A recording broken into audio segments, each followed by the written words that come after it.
10:02, good morning, live from Titan's house in Germantown. I'm Lucas Panzica. League meetings are over in Phoenix, and multiple rule changes were approved, including a tweak on special teams, where teams can now attempt an onside kick at any point in the game rather than only the fourth quarter or when trailing. Teams still have to declare their intention to try an onside kick. Tennessee's Pro Day was yesterday in Knoxville. 14 former Vols working out in front of NFL teams. Cornerback Jermod McCoy quelled some concerns about his health with a 4.38 40, a 10.7 broad jump, and a 38-inch vertical. For all your foundation repairs and waterproofing needs, visit USSTN.com. Breaking news at once on your home for the Titans and Vols. This is 104.5 The Zone.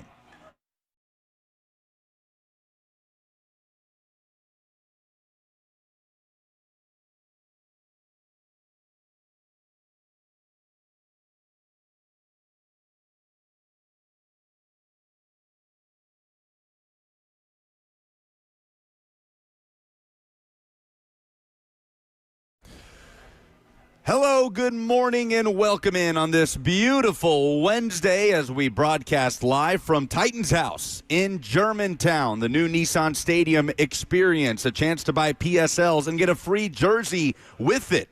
But maybe above all, free Hattie B's hot chicken just down the way with our guy Joe from Hattie B's setting it up. The sliders will be out and wide open for you to come and take advantage. Welcome in. Lucas and Robert with you until 1 o'clock. Buck is actually with us. He's actually doing his job today for 3 hours from Arizona as owners' meetings wrap up. Good morning. How are we feeling?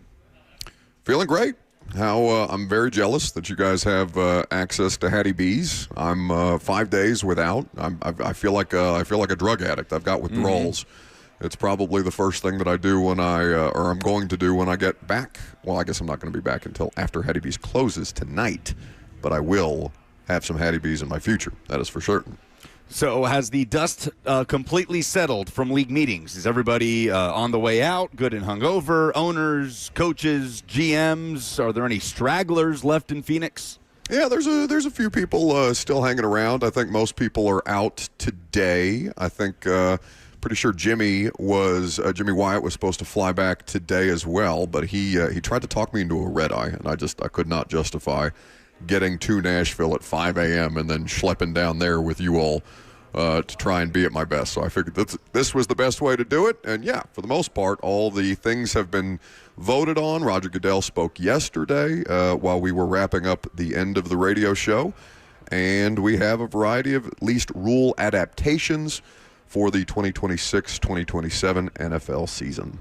Yeah, much to discuss. We have multiple headlines, rule changes, actual football headlines that came out of owners' meetings that we'll talk about throughout the course of the show. I do feel like it was a somewhat quiet few days, right? Either of y'all agree or disagree with that? I mean, I feel like last year there was a bunch going on. The tush-push was dominating the discussion, but I don't know. I just feel like we were hearing more from owners and there was more to discuss, whereas it feels like these last couple days it's kind of been a nugget here or there from Sean McVay or whoever and tweaks to the kickoff rules. Yeah, it was, mostly the headlines were being made or the controversies were being made by the coaches, right? You had the Shanahan jab at the Rams, which I'm sure we're going to talk about at some point, where he's saying that the Rams actively lobbied to play them in I can't remember if we talked about this yesterday at the end of the show. We didn't talk about this Kyle Shanahan quote. Yeah, the Kyle Shanahan thing. So Shanahan saying that the Rams actively lobbied to play the Niners in Australia because they're tired of the Niners fans taking over SoFi Stadium. So now Shanahan wants to play the Rams in Mexico to kind of get even. I thought that was funny. Jabs being thrown. You had Mike Vrabel having to address the Travion Henderson situation yesterday. I don't know how closely you guys have talked about Jared Ivey getting released from the Bulls for his anti-LGBTQ commentary. Travion Henderson showing him support for those messages, those discriminatory messages on social media. Mike Vrabel had to address that yesterday. There's a variety of different things, mostly coaches, though. I mean, the replacement ref thing hovers over everything, right? But until we have actual clarification as to whether NFL refs are going to be available for the 2026. The actual refs are going to be available for the 2026 season. We're all just kind of waiting and wishing and praying and hoping, right, that we don't have to deal with replacement refs again. And because nobody can comment on it publicly, because the league told everybody, hey, shut the hell up about it, I can promise you, though, every coach at this owners' meetings is terrified that their games are going to be impacted by replacement officials this year. Yeah, no doubt about that. Some tweaks to the replay process when it comes to officiating that we'll get to as well. Be warned, both of you guys, at any given point, I may just recuse myself from whatever conversation we're having. I'm currently in a queue on the FIFA ticket website trying to worm my way in for tickets to the Brazil-Morocco group stage match at MetLife Stadium later on this summer. So just a heads up before we move forward here. I want everybody to be on the same page. Yeah, you were good to inform us on the front end, so at whatever point you need me to take over, buddy, you just let me know. Meanwhile, yesterday, what, by the way, do you think you have a chance to get these tickets? Are you scared of the, not the scalpers and the bots that come in and buy these things wholesale and then jack up the prices on behalf of companies that do these kind of things? Yes, I am reminded of when Robert tried to get in to get that chicken nugget caviar from McDonald's. Don't get me started. And that was an abject disaster. So I am currently still in the queue. The window opened at 10 a.m. To answer your question, yes, this is FIFA we're talking about here. Yeah. The last window where this happened was a disaster. They had like 150 million people in the queue putting in requests for tickets, and it was a disaster. Ticket prices are absolutely insane. The theory is that there will be certain tiers, and there will be much more affordable tickets for these games. Seriously? Seriously. But that's crazy. But the game we're trying to go to is a Brazil game, which is going to be one of the games that is, in highest demand. So I am expecting nothing but the worst case scenario here, dealing with an organization like FIFA. But we've already got flights, and we've got a place to stay because my sister currently lives in New York doing her residency. So fingers crossed. We'll see what happens. So this is a family affair, because when you said we, I assumed you were talking about taking Robert and me to experience a FIFA World Cup opportunity with you, but it sounds like we're excluded from this particular adventure. Correct. This is me, my father, and my sister that we're talking about here. Okay. So we'll see what happens. I'm not gonna get into the queue and do all that. If tickets were somehow to become available, dude, it sounds like I should have done that. I should have done that for you. We and should have all in the just queue. hopped in. That's okay. Dang. That's okay. Is it too late? Can you not still do that? I don't know how these things in the work. back of the line. Hell, his queue's working backwards. He was farther in the queue before, and now he's pushing him back. Well, or maybe like the finish line is up here, and I'm moving forwards, and I was just that far back to begin with. To paint a picture for everybody, the queue is demonstrated with a circle, and he is right now at about 7 o'clock. Once he gets back all the way to 12 o'clock, like through 6, 5, 4, 3, 2, 1, he will be out of the queue. When I looked at it, he was at 9 o'clock. That was about 4 minutes ago. Yeah, this isn't going to go well. My dad is also doing the same thing. Where's his queue at? Expectations are low. I'm not sure. Oh, it moved a little bit. Oop. All right, Pro Day was yesterday in Knoxville. 14 former Vols in action or in attendance. Not all of them worked out. Chris Brazzell did his thing at the Combine, ran fast, didn't feel the need to run the 40. Jamal McCoy obviously very much did, running a sub-4 440 and kind of quelling those concerns. But we already talked about that. As it pertains to the Titans, Jamal McCoy is not really part of the discussion. Who should be the player from Tennessee that Titans fans may consider the most likely to potentially end up here as a draft pick of the Titans? Oh, it's Brazzell, right? I don't think, is there a discussion around any other player that could potentially be added by the Titans than Chris Brazzell, the wide receiver? Because we do expect, I think, and Robert, you are welcome to chime in on this, obviously. Oh, well, I think right now we expect anywhere. He's kind of low for some reason. I can't really hear him. I know he's being a smart ass in the background, but I can't really hear him chiming in or chirping at me. What? Okay, thank you. What did you say? Yes, I can't hear you either. I'm sure it's like we're talking on 10 phones coming from Arizona. Just act like a professional broadcaster one time. Say it with your chest, okay? Let's make sure that we're clear in communicating as a communications company. Professional broadcaster. For God's sakes. But right now we expect 4. No more than 5, right? Wide receivers to go in the first round. Yeah, So Brazel is at the top of the second round, maybe 3 or 4, right? It just depends on how these teams view these wide receivers. I don't think anybody right now, of course it could change with a team that sees him as the perfect fit. And they're like, nope, you know what? If he's still there at the end of round 1, that's our guy. We're going to take him. That could very well happen with Chris Brazel. It would be an upset. It would be a surprise. But he's not going to make it past round 2. So you have to decide whether that situation is worth it to you at the top of the second round, or if the offensive line situation that we know to be, at this point, as we sit here today, understanding that the Titans wide receiver core is not what anybody would conventionally consider good, right? You have to discuss and debate the merits of a second-round offensive lineman, whether that be a center, whether that be another guy interior with some versatility that can play, or if Chris Brazel is your guy at that spot and you can add another piece to this wide receiver puzzle, understanding that he's not, neither him or Carnell Tate maybe would be your prototypical one, or any of these guys, right? They all have specific roles that they will play at the next level depending on which team lands them.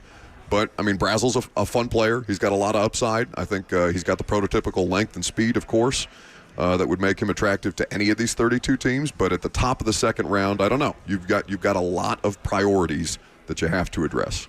Yeah, I think when you talk about later rounds, Joshua Josephs is a guy that is starting to garner some buzz with the traits that he has. It's a deep edge rusher class, but obviously teams always looking for value at that position later in the draft, and that remains something the Titans could still use help on despite the Jermaine Johnson trade. So those are the two at the top of the list, right? If you're going to talk about former Vols most likely to be in the Titans' purview, I think it's Chris Brazel and Joshua Josephs. And, I mean, who knows? Maybe Tennessee's got a whole bunch of defensive linemen in this draft, Bryson Eason, Tyree West. But I don't know that that's going to be a big priority for the Titans in this draft. No. I mean, listen, the head coach is a defensive-minded guy who's calling plays. So he wants as many different tools at his disposal as humanly possible. I don't think there is such a thing for Robert Saleh as too many defensive linemen that he believes can impact their situation, because that's what they've been his entire career as a defensive play caller, right? A guy who's going to be able to roll depth off the line defensively, keep fresh legs. The way that he talks, I don't think they're going to play these guys more than 3 or 4 plays at a time and just expect them to go as the little wristband that he wears, right? He's got his little Live Strong band on that says all gas, no brakes. I think they won all gas, no brakes for 3 or 4 snaps, and then they bring in the next crop of defensive linemen to do exactly the same thing. All right. All brakes, no gas for us for the next 3 hours. We are out here at Titans House in Germantown. Well, come by. I'm sure Robert's gassy. No. Everybody on their best behavior out here at Titans House. Several team representatives out here that will help you out when you walk in to go through the PSL buying process. And you get a free jersey just for buying a PSL. And even better, you get free Hattie B's just for coming out and seeing us. Every show will be broadcasting live out here all day until 6 p.m. Coming up next, Owners Meetings Headlines on 104.5 The Zone.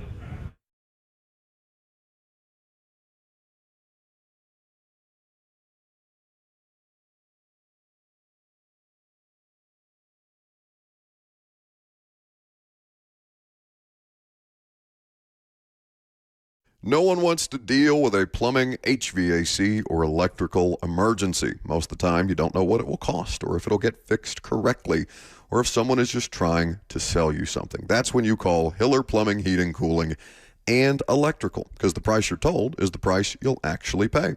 There's no hidden fees or surprises when you get your bill. Hiller has been in business for over 35 years. They're family-owned and operated. Their techs are professional, experienced, and trustworthy. When they're on their way, you'll receive a photo of the tech and a link to track them in real time so you don't waste your time waiting around. 100% satisfaction guaranteed of Happy You'll Be, or the service is free. That, of course, is the Happy Hiller promise. So book online with ease today at happyhiller.com.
Oh, a bunch of flamboyant billionaires deciding the future of the league that they never even played in. For more information on that, we go to Lucas Panzica with NFL Owners Meeting headlines. So we talked about a lot of these yesterday. Now, a lot of these. Decide which sound effect I like less. Him like growling and grunting, or just way too much tongue. The fact that everybody at Titan House can hear how much tongue you're using. Oh, yeah. Hey, why do you think I did it, buddy? Loud and clear, baby. Well aware. I mean, who you were trying to impress there? A multitude of women.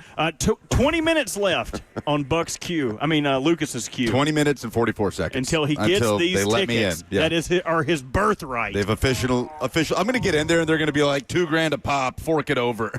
Well, yeah. What are they supposed to cost?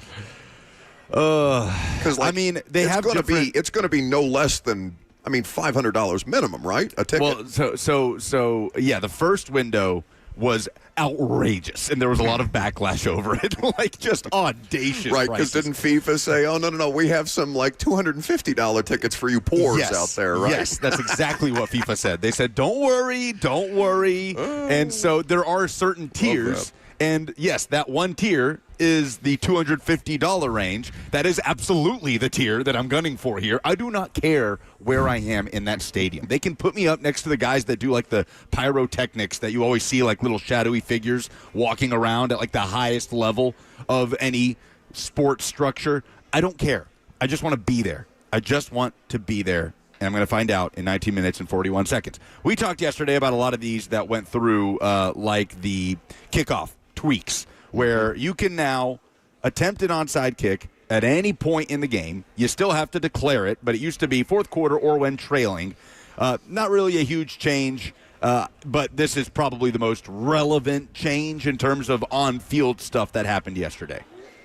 Yeah, for sure. So we, as Lucas mentioned, we went through. There's 5 playing rules that were approved in total to permit the kicking team to declare an onside kick at any time during the game, to eliminate the kicking team's incentive to intentionally kick the ball out of bounds when kicking off from the 50-yard line. Now, this was the one that Robert asked about yesterday, to modify the kickoff alignment requirements for the receiving team players in the setup zone. Robert, just to quickly refresh for the audience, what were your questions about this specific rule? Right. So when they changed the kickoff rule, it was mandatory that there were 2 receivers back in the receiving zone on kickoffs. Now, the way this is worded makes me think that it will be ambiguous and teams will be able to choose whether they would like to have 2 returners or 1 returner and add an extra blocker. They did not give us that distinction yet, and I've still been waiting for somebody to update us on it. Yeah, honestly. it's my understanding that this is, and coaches asked for clarification on this yesterday too.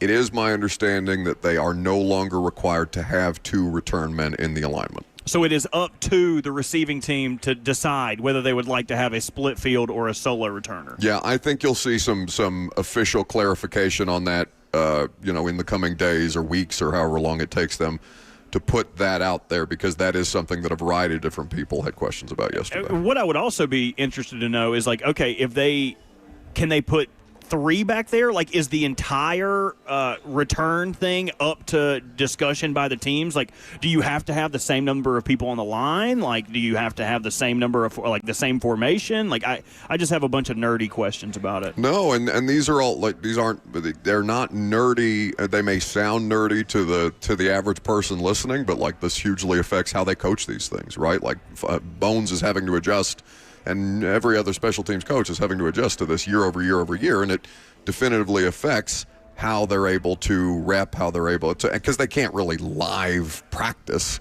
this stuff. They can't have special teams unit going at it basically until training camp, right? Because these guys don't get in pads until then, and the preseason game is your first real opportunity to try this out in as close to live action as humanly possible, or at live action, for lack of a better term. So, yeah, these are all completely fair questions for you to have, because I promise you football people have the exact same questions, if not more.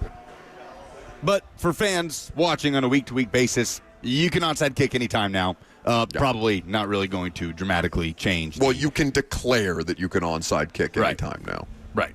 Exactly. Yes. So, which still just kind of makes it lose its luster a little bit. But you tell me if you guys care about any of these bylaws or resolutions that were also approved, because these things get less talked about.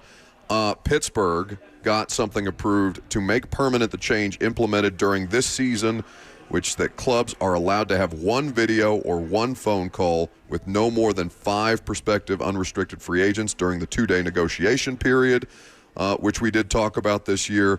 And then the 3 bylaws that were approved. The league office is now allowed to adjust the procedures and related dates and deadlines for the final roster reduction to accommodate an international game scheduled in the first week of the regular season, which, of course, is happening more and more these days. You also have the Saturday and Sunday of Labor Day are business days to provide clubs with personnel notices during the first weekend after the roster reduction, and also the reserve physically unable to perform, so the PUP list begins a 21-day practice period after the club's second game of the regular season. So some adjustments as far as roster manipulation for teams. Again, maybe too in the weeds for the average fan, but I do think that fans will start to ask about these things as we get closer. Do you remember what it used to be for the PUP list? Was it 4 weeks or 6 weeks? I want to say it was 4 off the top of my head, but I need to look that up. Because knocking it down to 2, I mean, really changes the roster math of how long you have to carry guys. Because it being reduced, if it is 4 down to 2, you get 3 practice squad call-ups. So now you wouldn't have to roster someone that is going to be a practice squad replacement for a hurt player who started the year on PUP. And that's a huge benefit to teams, because if you're saying, okay, we have this guy hurt, we're not going to get him back for 4 weeks, then you would have to roster someone that is designated as his replacement or his replacement's replacement, i.e., I mean, any of them. So this just quickly, Robert, I was right. It is 4.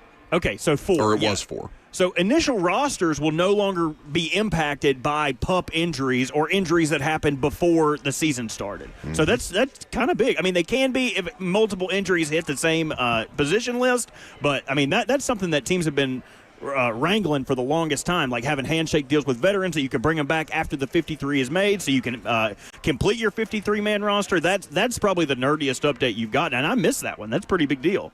Yeah. D Squared on the F&M Bank chat, where you can hang out, by the way. If you're in the chat, be sure to like the video on YouTube, subscribe to the channel. You can watch on YouTube, Facebook, Twitter, and Twitch as well. D Squared asks, can you declare onside kick and then not onside kick it? The answer is no, right? Yeah, I would say no. Only because they wouldn't have a returner. I mean, they would, but it wouldn't be a full back returner. So I would say you wouldn't be able to do that. But, I mean, who's to say that when you try to kick an onside kick, you just – overhit it. Oh, came off my third toe instead of my second toe. I mean, and then you get your kick coverage team down there, recover that thing, and it's your football. Where is Brett Doesn't Kern? that sound like the most Sean Payton or Mike Vrabel type of stuff to pull during a game or something like that, just to try and manipulate the rules a little further? I mean, honestly. Wow. What if the only rule is that it has to go 10 yards, right? What if it goes 40? Right, but you set someone offset to the other side of the field that he knows it, and Just as soon as sprint. the ball, just dead sprint. Literally catch it over his shoulder. Hold on. Did we just think about something? Are we thinking about Get this? Bones on the phone. Yeah. Any NFL person who would listen to this show outside of the city of Nashville is like, "Shut up, you idiots! We don't need you. We don't need you spoiling our plans here."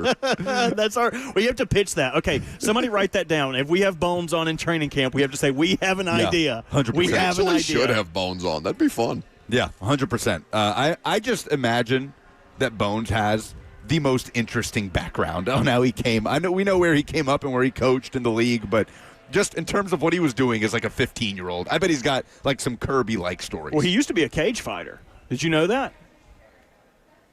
This is one That's of the those team times photographer. where- That's not her. Yeah, that's our guy Donald Page. Yeah. I can't pull one over on you guys. Okay. You can. All right. It's just not today. We might have just found a special teams hack. So good job by us. Otherwise, or elsewhere in the news cycle yesterday, the NFL will no longer have multiple Monday Night Football games airing at the same time. And they kind of toyed with that in recent years. Boo.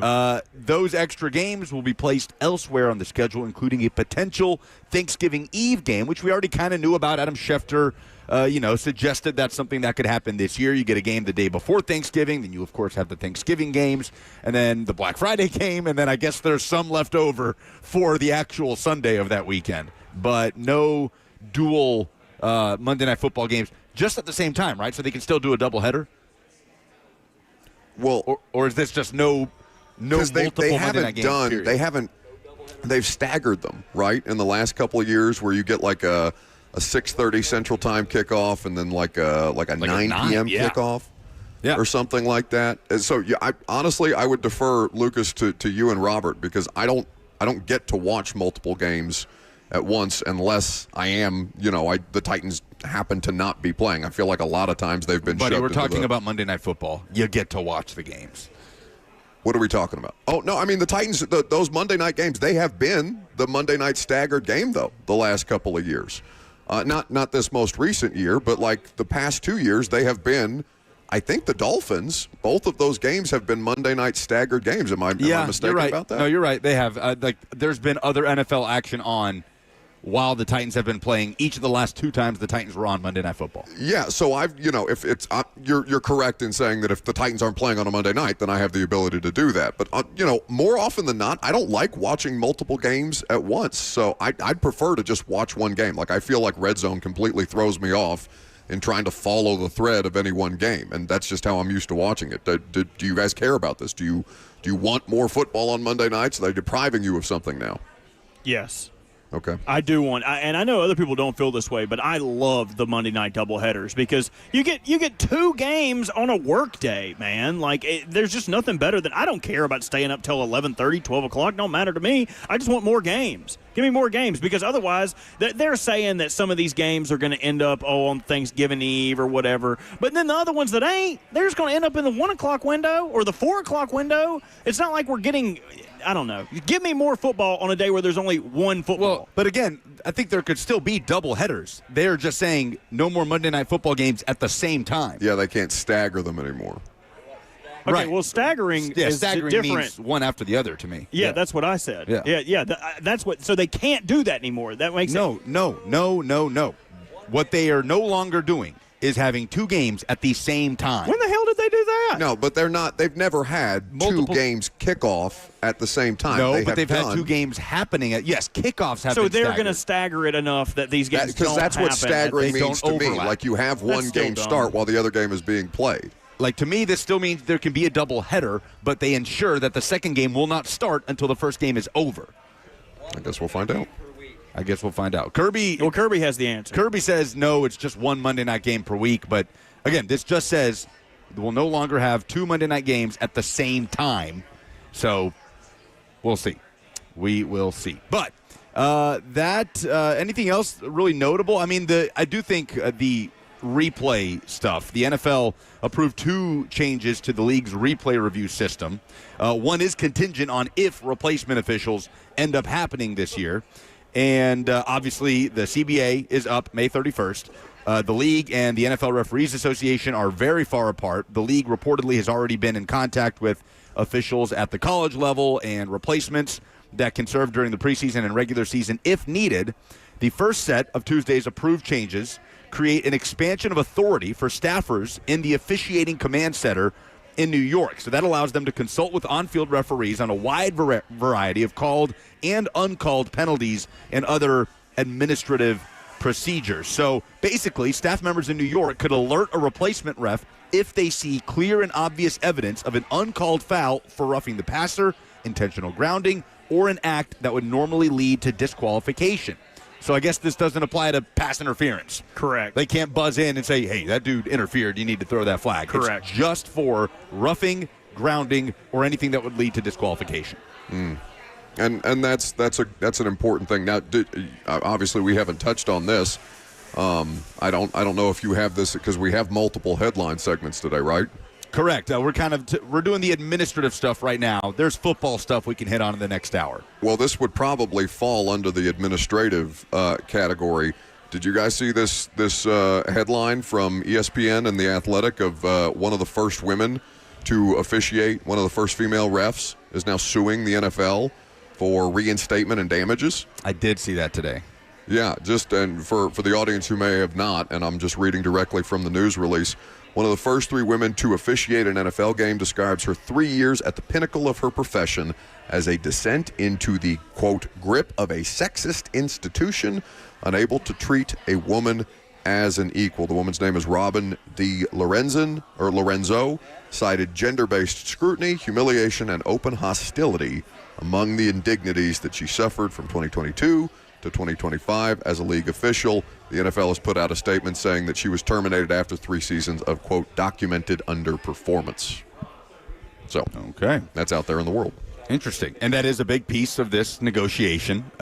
Referees do not want that level of accountability that the NFL is trying to instill, to have more options to call up, to replace refs that are underperforming, and to siphon off a lot of that bonus money to referees that are overperforming, or maybe just performing. So we'll see if there is any resolution on that whatsoever. Do we feel any better about the replacement refs with this new replay system? I mean, yes, just by nature of, okay, we can't have another Fail Mary situation, right? Yeah. Like that in and of itself, because that's the thing that gets documented the most. And there were other instances.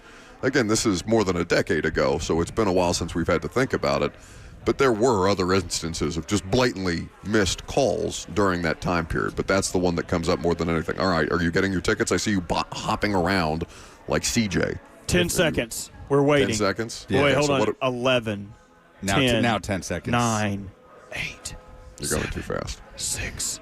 5. Oh, something's going to happen. Something's going to happen. Okay. He ain't got no tickets. Send me somewhere.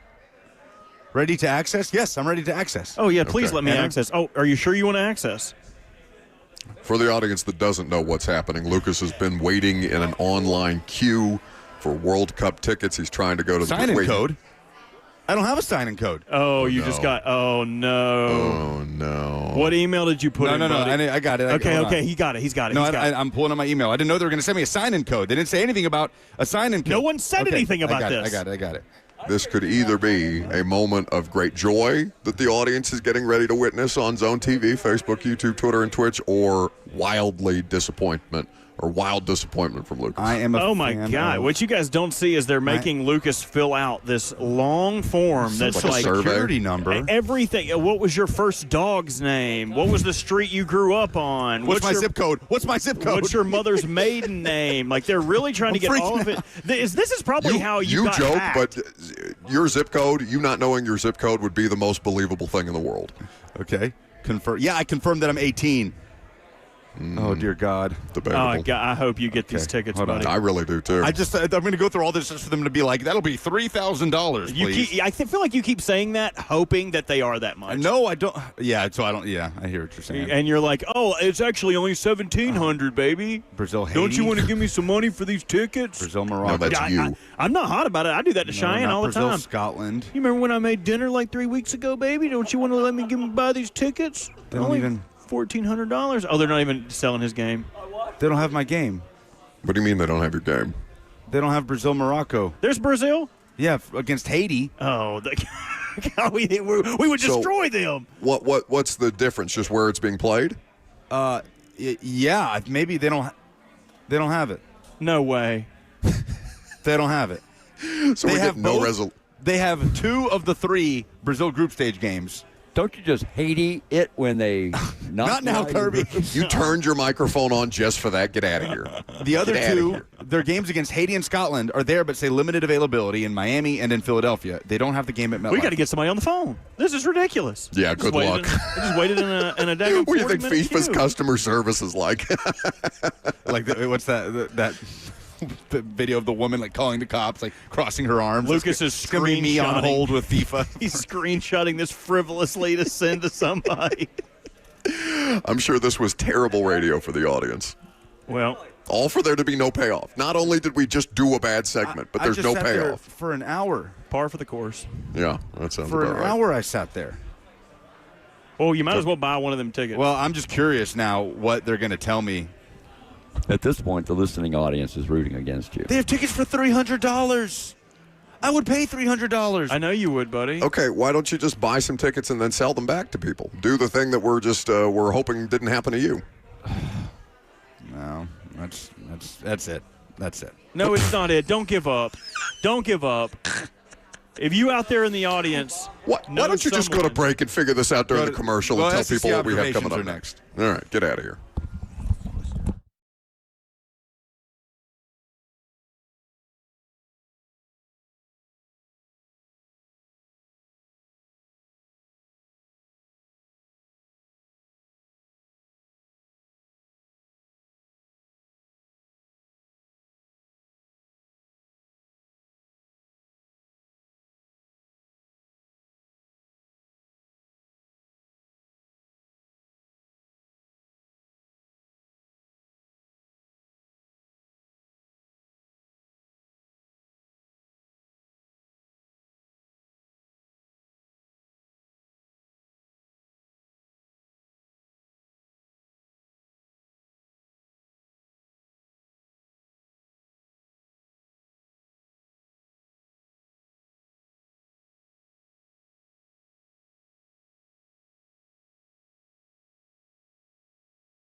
All right, we do have SEC observations, but we also have Titans news.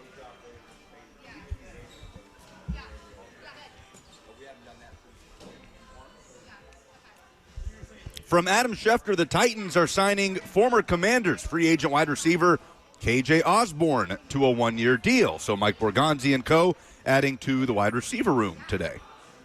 Yeah, he's 28 years old. I believe, was he a Miami player, a University of Miami player? Yeah, he was. He was a correctly. fifth-round draft pick in 2020 by Buffalo out of Miami. He started at Buffalo, transferred to Miami. He was drafted in the fifth round by the Vikings, where he spent the first few years of his career, was in New England for a year, was in Washington for a year. Last year, he was in Atlanta on the practice squad. He has not played in an NFL game since 2024 with New England. Yeah, played in 7 games for the Patriots. As Lucas mentioned, in 2024, did not register a regular season statistic last year. So this is one of those depth signings. Hedge your bets. You can expect more of these as we move forward. I would imagine wide receiver. I know that they're going to sign more offensive linemen. We don't know who specifically. And by the way, like for people who are, and I'm not saying that these are good options, but post-draft free agency is a thing too, right? You will see teams continue to make decisions on guys who were on the fringes of their roster who will become available. There are still guys who are hanging out there. But it's the caliber of the KJ Osbornes of the world. So his most productive season was his second year in the league. He played in every game for Minnesota, had 655 yards, 7 touchdowns, another 650-yard season in 2022, and then 540 yards in Minnesota in 23. So he was a productive player with the Vikings, and it fell off a cliff when he got to New England and, like you said, did not make an impact with Washington or with Atlanta. Should this rule out any thought of the Titans potentially bringing back Jawan Jennings to Middle Tennessee? Oh, Jennings? No, I don't. We're not talking about that realistically, are we? No, not really. I didn't think it was terribly realistic before with the price tag he seems to be asking for. Now they've added another player to the wide receiver room. We don't have money on KJ Osborne, but that's just depth, right? It doesn't matter. The money is not going to be consequential. If he's making even as much as Van Jefferson was last year, I'd be surprised. Bill on the FNM Bank chat says James Prochet replacement. There you go. A new war criminal. Anybody would have been better. Could have had me out there running routes. That might be true of Austin Deculus too. What's he doing? His best. Did he land anywhere, James Prochet? What do you think? Probably not. Okay, so there you go. Titans bring in KJ Osborne in free agency. SEC observations. There was one team in the SEC that made it to the Elite Eight. It was Tennessee, but quickly got dusted by Michigan and falling short of another Final Four. Rick Barnes is already at work to reload his roster for next year with a local tie as Tennessee hosted Tyler Lundblade this week, a Belmont grad transfer guard that is hitting the portal and is a three-point specialist. We've seen Tyler Lundblade play at Belmont for the last couple of years. He's had a long path. TCU, started at SMU, then played at TCU, last 2 years at Belmont. And this dude was a three-point machine in the 24-25 season, 48% from three, and that percentage went down to 40 this past year, but he upped his game in other areas. 15.6 points per game was up from the year before. Rebounds, assists, all up from the year before. So Rick Barnes talked after the game when he was asked about why Tennessee has come up short at this point, so consistently coming up short of the Final Four. He said, Shooting is what breaks teams through, and shooting was the difference, and it was a large difference against Michigan. The Vols couldn't hit the broadside of a barn. Michigan at one point was like 58% from three, and they ran away with it.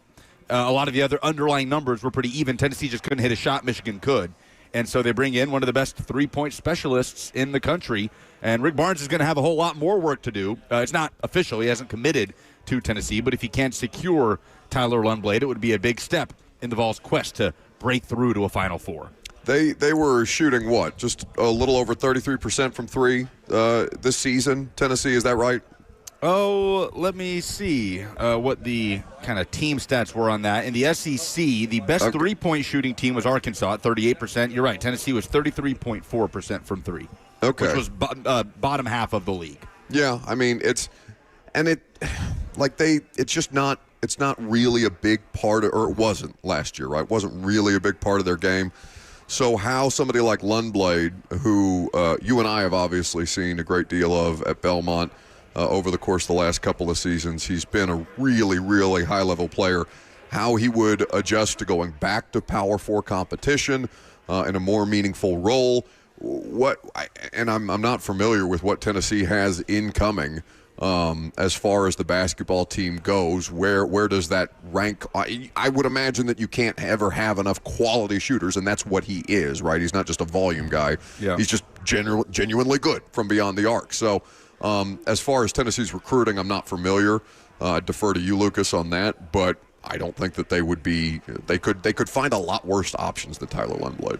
Sure. They have 3 guys signed in the class of 2026, and that kind of tells you where things are right now in college hoops, that you're doing most of your talent acquisition through the transfer portal. Rick Barnes still likes to recruit and develop guys, especially when you can get big-ticket guys at a high school like a Nate Ament, but it's hard to know for sure because there are guys that theoretically are coming back for Tennessee next year, but I don't know. Jalen Carey says he would like to be back, but it has to be worked out.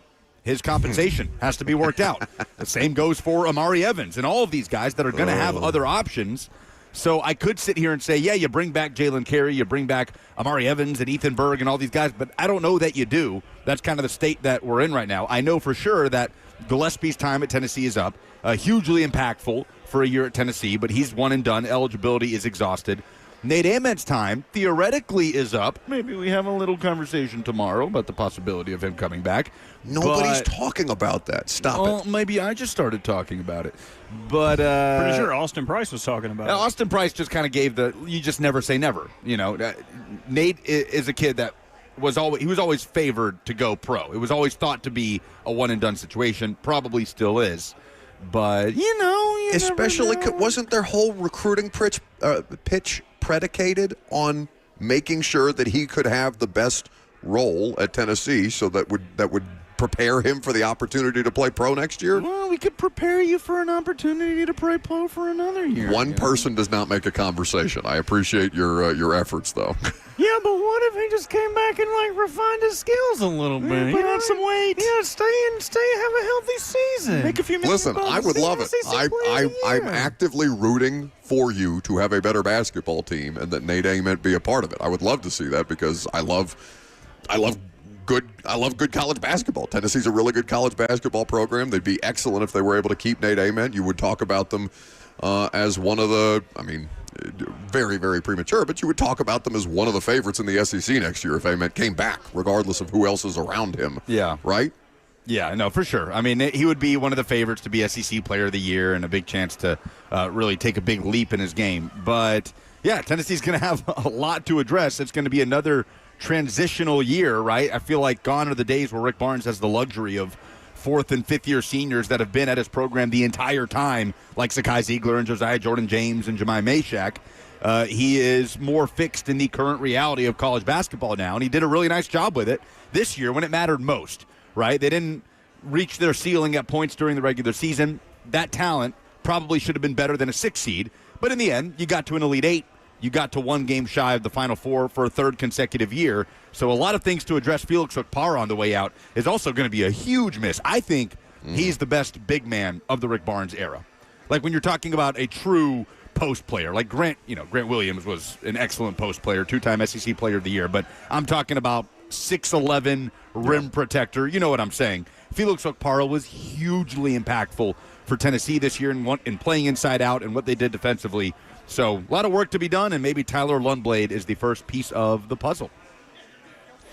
I think I'm just Tyler Lundblad continuing to play high-level college basketball, and you hate for Belmont to continue to lose talent that way, and I'd be curious to see where Belmont ends up in the post-Casey Alexander era. What's the name of the coach that they hired? I know he's a Duke assistant. Yeah, Evan Brads, who's had I don't know if you saw the video Belmont put out of all these people. Whether it was Brad Stevenson, Joe Mazzulla, congratulating Evan Brads on being named the head coach at Belmont. He's come up through some NBA jobs and then most recently an assistant at Duke. Incredible player at Belmont, and now he's the head coach.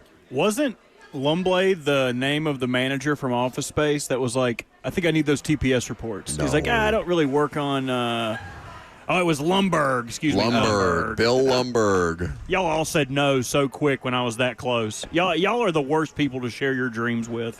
Hey, What do you mean? Lundblade and Lumberg are not the same thing. Pretty No close. one said they're the same. I said it was close.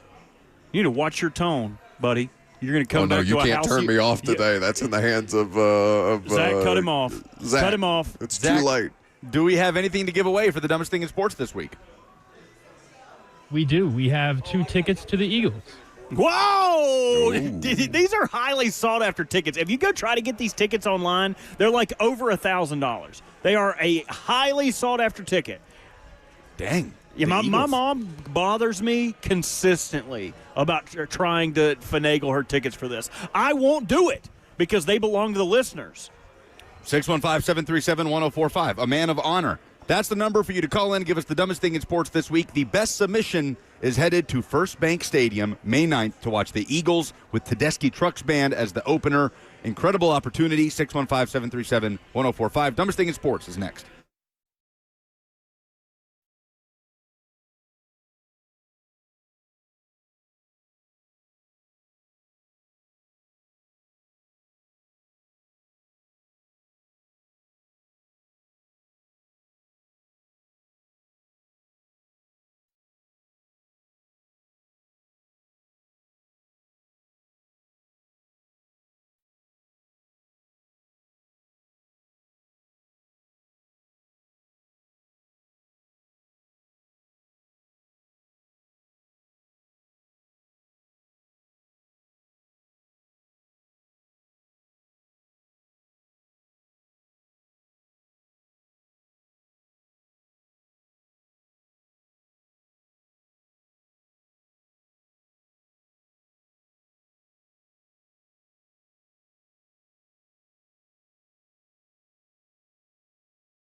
Update.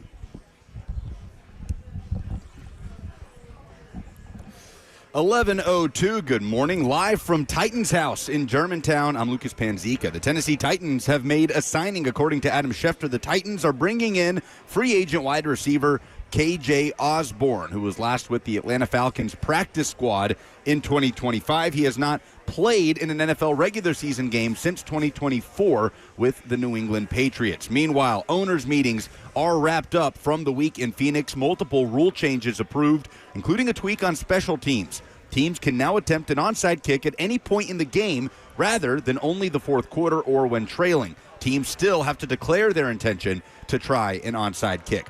Tennessee's Pro Day was yesterday in Knoxville. 14 former Vols working out in front of NFL teams. Cornerback Dramon McCoy quelled some concerns about his health with a 4.38 40, a 10.7 broad jump, and a 38-inch vertical. For all your foundation repairs and waterproofing needs, visit USSTN.com. Breaking news at once on your home for the Titans and Vols. This is 104.5 The Zone.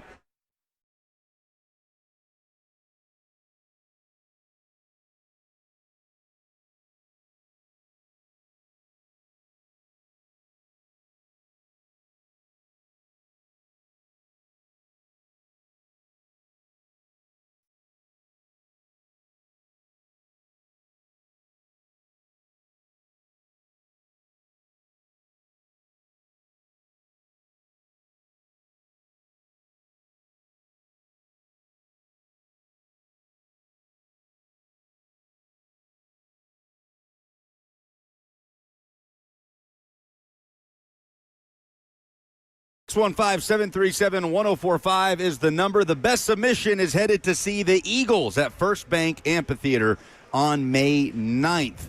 Buck, would you like to start the bidding? Sure. The dumbest thing in sports this week is Tiger Woods. I guess we did not talk about that on Friday, right? That happened well after the show, if I'm not mistaken. For those who don't know the incident, I'm sure you do by now, but he was arrested on driving under the influence in Florida last Friday. He did pass a breathalyzer test but would not submit to a urine test, which is automatic grounds for them to be able to take him in. And since then, TMZ has reported yesterday that they found 2 loose hydrocodone pills in his pocket after he said that the cell phone and radio distracted him prior to rolling over another one of his vehicles in his second crash. This one was obviously less extreme than the one he broke his leg in, I think that was 2021, maybe 2022, a couple of years ago. Did you guys see the clip making the rounds from NBC of the coverage of this? They were on one of the PGA events, and they were talking about it during the broadcast. But the broadcast was showing clips from the first wreck that he had, the one in 21 or 22, which again is telling the fact that there are multiple Tiger Woods car wrecks for you to show on television, that you would broadcast the wrong one regarding driving under the influence and things like this. He's getting help. Or at least he said he's getting help, right? This is not the first time that he's had an incident with substance. But I don't know. I don't feel bad for Tiger Woods. You have all the resources in the world. Just Uber, brother. Like, it ain't that deep. It's not, you don't need your vehicle that badly. You have so much more to risk. And, like, the idea that his son is now old enough, his children are now old enough for this to register in a more meaningful way. Like Charlie, isn't Charlie in high school by now? He's got to be close at this point in time. You have such an adverse impact on your children, on your family, with these constant missteps as far as your behavior goes. Get the help you need, but I don't feel bad for Tiger Woods. The only thing I'll say about it is, one, if you're going to show somebody's car accident on national television, that's in pretty poor taste. I don't think you need a graphic of it to see what happened. You understand he rolled his car. The second part of it is he just had back surgery. So that's why he had the hydrocodone. So for TMZ to go, he had pills in his pocket. Yeah, he's allowed to have them. The problem is he was driving high on pills. It had nothing to do with the pills in his pocket. So the coverage around it is what I don't like. It's like he should not have been driving while under the influence of pain pills. That's one thing. But to make him look like he has nefarious plots, why does he have these pills? He just had back surgery. I'm sure he has a script for those pills. So that's my only thing. That's my only pushback on how this was covered. No, and I think. Well, go ahead, Robert. I don't mean to interrupt. I was just going to keep going about what I already said. You don't have to show. They didn't show the Ray Rice punch footage on ESPN after he got suspended after it came out. You don't have to show the horrific footage.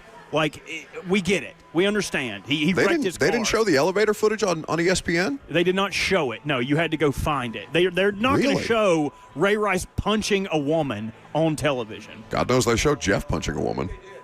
They did. That clip played. I mean, they could not get enough of that on the draft coverage in 2019. Goodness. Like that was a huge talking point for us here in Nashville. They kept, and again, this is the Jeff Simmons incident that dates back to his high school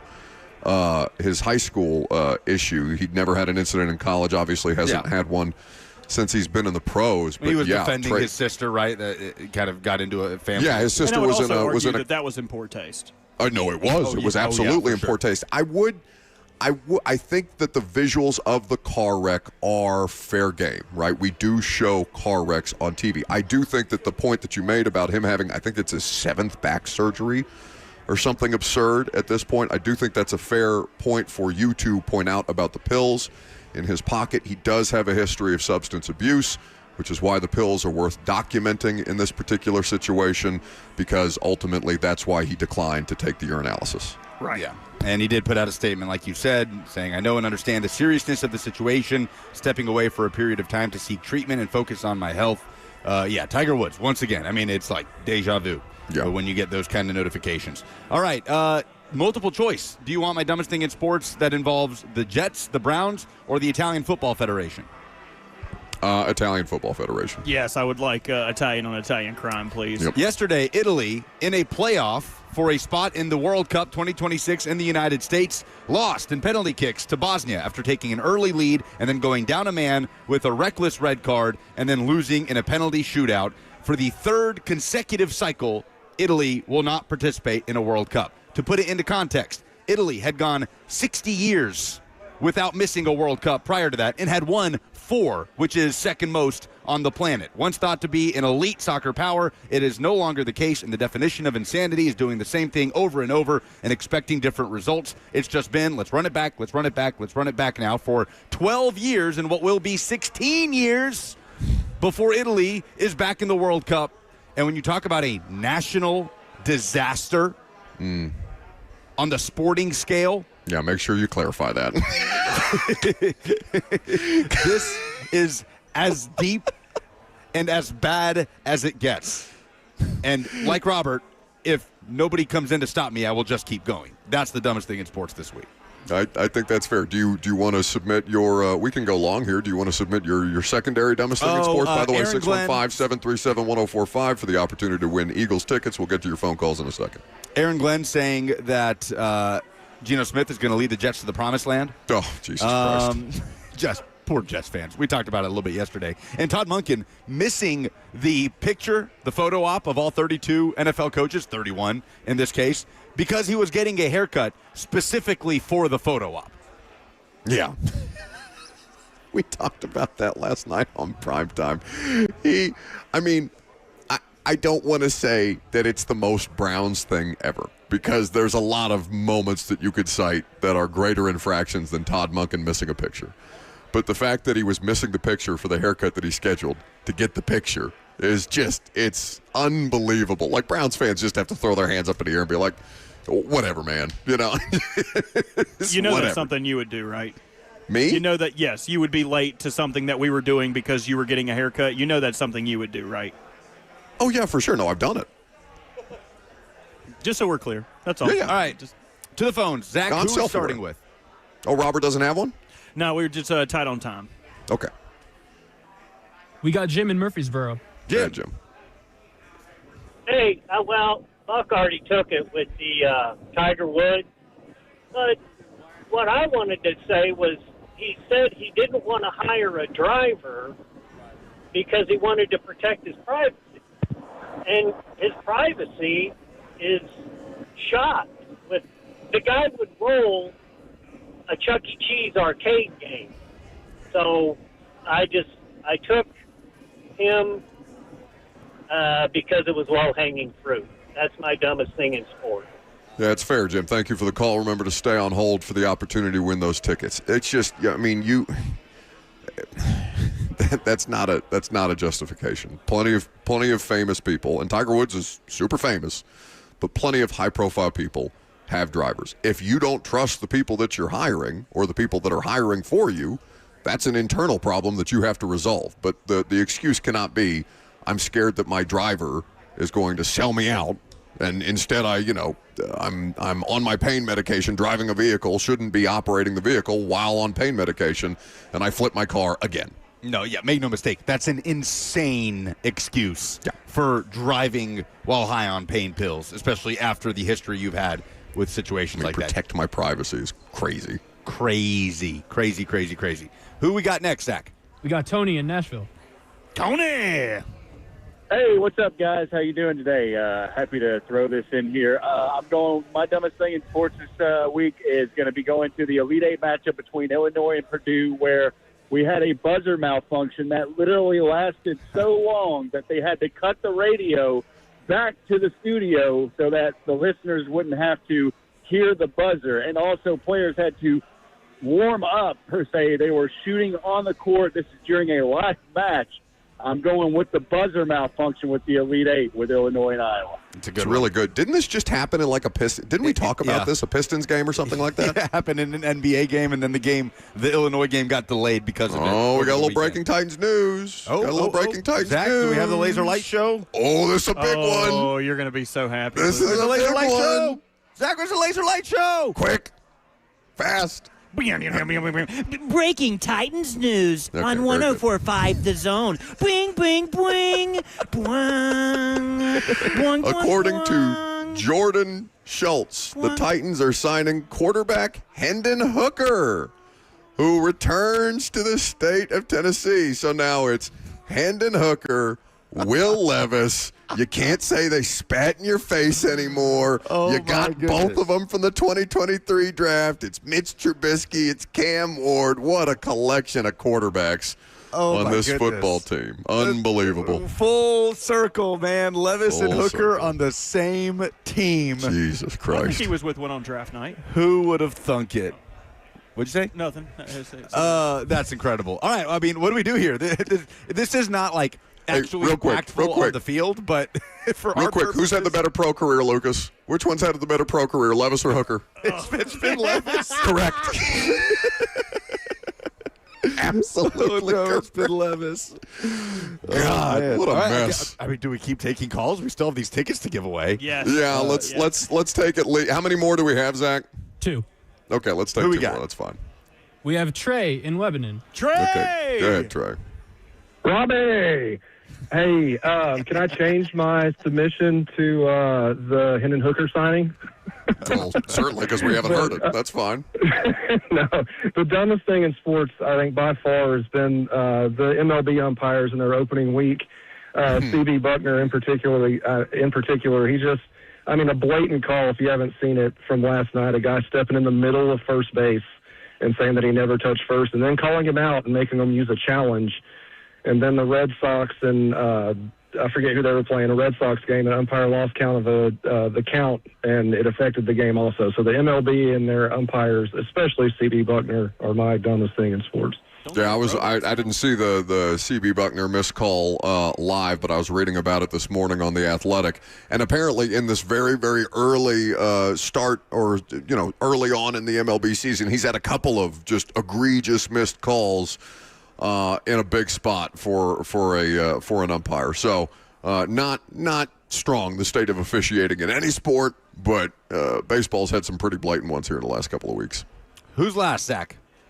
We have Colby in Hendersonville. Colby.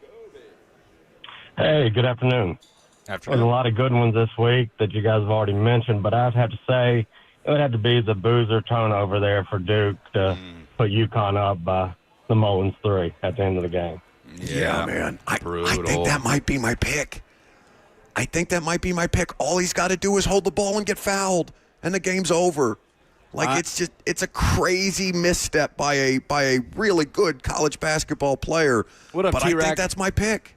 T-Rac's hanging out with us out at Titan's house here in Germantown. Oh, does he know T-Rac Kaharski's hanging. trying to put him down like Old Yeller? Kaharski's been trying to get rid of him. But yeah, Very that's disappointed to learn that that the raccoon survived the rebrand. Protect T-Rac at all costs. Okay. T-Rac, I'm so happy you survived the rebrand. I was worried sick about it, and it's good to see you're here and you're thriving. All right, careful. Boozer Kaharski turnover. come after him. The Boozer turnover is a great submission, but I don't know how we can. There's nothing is dumber than Tiger Woods talking about being afraid of his driver and his privacy. And by the way, he's never been scared of a driver. That's the winner. Except for the one that his ex-wife was wielding. Yeah, he was scared of that one. Hey, that was a 4-iron. Kirby would know. All right, Jim wins the tickets. Jim, you're headed to see the Eagles with Tedeschi Trucks Band. Congratulations. All right, let's talk about some of these Titans moves next.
Y'all doing all sorts of stuff. Oh, shit. This is us. Let me catch up to you in a few minutes.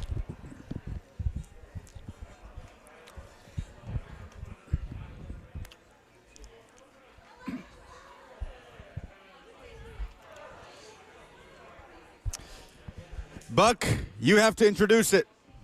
You got to do it. Robert ran off to get some Hattie B sliders, so this is your time. Give us your best. It's now time for NFL headlines with Lucas Panzica.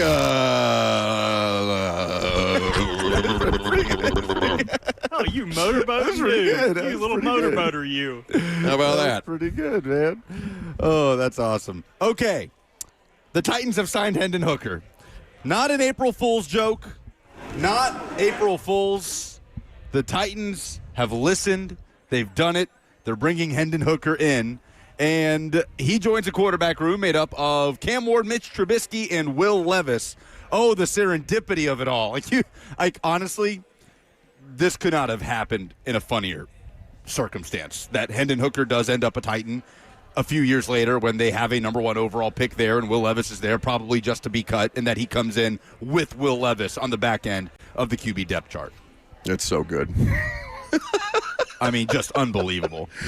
I mean, like Levis has to already feel a little bit uncomfy, right? Like he clearly doesn't want to play for this team anymore. Otherwise, he wouldn't have gotten the surgery when he got the surgery. And that's fine. I don't blame him. Like, I want the hell out of here, too, given what his experience has been with the Titans. Basically, since he got here. Like, I know he had the big debut, right, and the 4 touchdowns against the Falcons, which people in the remember being at owners' meetings last year and talking to Rich McKay, who used to be the president of the Falcons before Matt Ryan came into that role this year. Rich McKay basically being like, yeah, you guys got really lucky. Like he just throwing layups out there. That was just terrible defense on that particular day. So Falcons fans still bitter about the Will Levis 4 touchdown performance. But you go from, all right, let's try this thing around you in 2023. Okay, maybe we got something going here a little bit with the second-round pick, so we'll spend a bunch of money around him in what Lucas has many times called correctly the sugar rush free agency by Rand Carthon, which played a huge role in getting him fired. And then the Levis crash out in 2024 that saw them, decide this is a bad idea and this player is not equipped to handle a good chunk of the responsibilities both on and off the field that we have entrusted him with. So let's go get Cam Ward. And now to insult to injury, not only did you lose your job to last year's number 1 overall pick, but they're bringing in, when they inevitably trade your ass or cut your ass, if you're Will Levis, Henden Hooker, who every fan in the state of Tennessee, and even the Kentucky fans, I would imagine, would have said, no, give me Henden Hooker over Will Levis. It's like I shouldn't laugh because I feel bad for him. It's tough. He's had a tough career so far. Some of it self-inflicted, some not. But God bless, you can't write something more ironic than this. No, it is truly, it writes itself. How many NFL passes would you say Henden Hooker has attempted? Not preseason, but regular season. Regular season passes? Yes. 20? 9. 29? No. 9. He was 6 of 9 throughout the 2024 season for 62 yards, no touchdowns, no picks, took 1 sack. He appeared in 3 games in 2024, did not play in 2023, has not appeared in a game since the 2024 season. Last year, he was with Carolina on the practice squad early, released November 4th, and then he was a free agent until late December, and he signed with the Jets practice squad, was promoted to the active roster on the last day of the regular season, and he's been a free agent since. Henden Hooker, 28 years old, is now a Tennessee Titan. Okay. Phenomenal. Very good. So they got Alontae Taylor. Look at the new regime being like, no. We don't spit in the face of Vols fans. Who even had that line? Wasn't it Charlie Burris? Isn't that a Charlie Burris thing? Yes, I believe that was Charlie of A to Z Sports that had the line, the Titans just continue to spit in the face of Vols fans. So now you get Alontae Taylor, you get Henden Hooker, Mike Borgazzi looking around and be like, they put Tennessee on the new uniforms, right? That's part of the chest plate for the away uniforms. They got Tennessee. It almost looks like Vols fonts in ways that I'm sure bother some portion of the Vols fan base because God knows they're particular. Juwan Jennings is the missing piece. Get the band back together. Shut up. Oh, man, that's incredible. I mean, are you surprised? Just quickly before we move on, are you surprised he's still out there? Like, what the hell is he asking for? We talked about it yesterday. Some of the athletic reporting around it was that his asking price was too high, and the Niners the Niners went out and said, no, we'll just get Mike Evans, a future Hall of Famer, for way less, even if he's on the back end of his career and coming off of injuries. And the reporting was, it seems like other NFL teams had the same reaction the Niners had, that the asking price was too high. So Robert and I agreed that feels like a post-draft signing for Juwan Jennings wherever and whenever it happens. Yeah. You post-draft, you said? Yeah, I think post-draft at this point, right? I mean, you let the dust settle on that. He, according to the reporting, that would make sense. He was in the $15 to $20 million a year range in terms of what he was asking.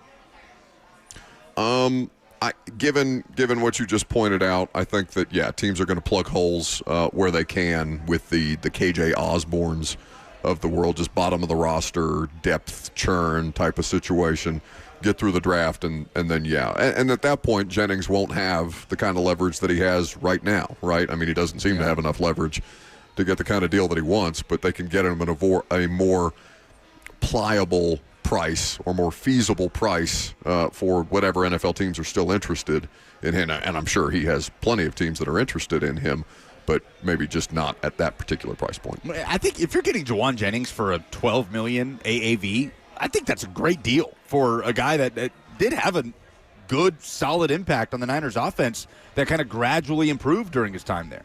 Oh, hell yeah, but it's not for him. You want money. You want real money. That $12 million a year in today's wide receiver market is not real money. Right.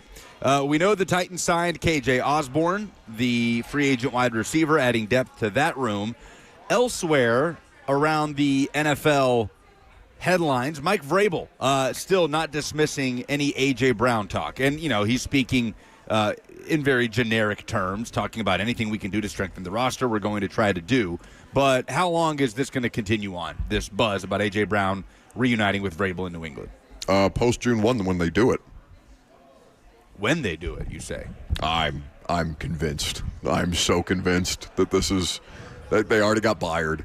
They've got Harold. Just go get AJ. Just complete the full circle. You got the entire Titans coaching staff in New England for the most part, right? Save some pieces and parts. I'm honest to God shocked that Rob Ryder and Shane Bowen haven't popped up in New England yet. At this point in time, I am thoroughly convinced, even more so after spending a week out here in Phoenix with the NFL powers that be, that he will end up being a New England Patriot. There is an article on ESPN by Tim McManus and Jeremy Fowler that's titled "Inside Eagles 2025 Friction as Jalen Hurts Stands at a Crossroads." Now, the article is very long, but it is very interesting. There are a lot of examples here of in-game situations that were tense between Kevin Patullo, the offensive coordinator that the Eagles fired last year, head coach Nick Sirianni, and Jalen Hurts. There are notes about just kind of the crossroads that they've come to many times in terms of the best way to execute certain situations offensively. And the gist of the article is there's a tension there with Hurts and the Eagles organization. So what if Hurts is difficult too, but he's just not public with it, right? Like, he doesn't tweet and delete things the way that AJ does. But that's a bigger problem than AJ, right? Especially if because I don't know how much you remember AJ and Hurts' relationship before AJ was traded to the Eagles. Do you remember that? Because I remember talking to AJ about it in great deal. There were a lot of pieces written about it.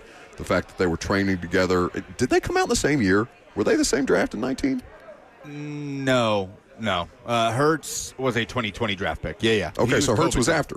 But I do think that they had a pre-existing relationship. Yes, they were very close. Yeah, and so if the falling out has happened and people are just pointing at A.J. Brown because he's louder about it, or at least more public about it, I think the bigger issue is the fact that, based on the reporting, right? We don't have firsthand experience of this. But if the reporting is that Jalen Hurts is also a part of the problem, that's a way bigger issue than A.J. Brown being petulant. In fact, it's probably bringing about A.J.'s petulance in some part. Yeah, there's a lot there. A lot of pre-existing relationships that have been taken into the on-field situations and just the general toxicity of Philadelphia in general. Just to run through one of the examples here, the article opens with the play, pretty much one of the last plays of the game in that wild card loss against the Niners, where the Eagles had the ball, 43 seconds left, fourth down if I'm not mistaken, last chance to keep their season alive. And Kevin Patullo is addressing Jalen Hurts and Nick Sirianni, suggesting what appeared to be a play call for a game-deciding fourth down. Sirianni made eye contact with Patullo, then looked at Hurts as if he was open to input. A brief deliberation resulted in the simplest of football plans, a play known as four verts, which anybody that plays Madden would know, which the Eagles had just run on the previous play. But this time, the Niners were all over it. Three defenders were collapsing on Dallas Goedert over the middle for a failed attempt to then win and recapture their own playoff magic. As one team source recalled, Hurts was the one that recommended four verts. A separate source with knowledge of the situation says that though the Eagles quarterback did suggest it, he was simply responding to a question about his preferences. Either way, not everyone was thrilled. Here's a quote from a team source. "I was like, oh my God, this is not happening. We can't run four verts."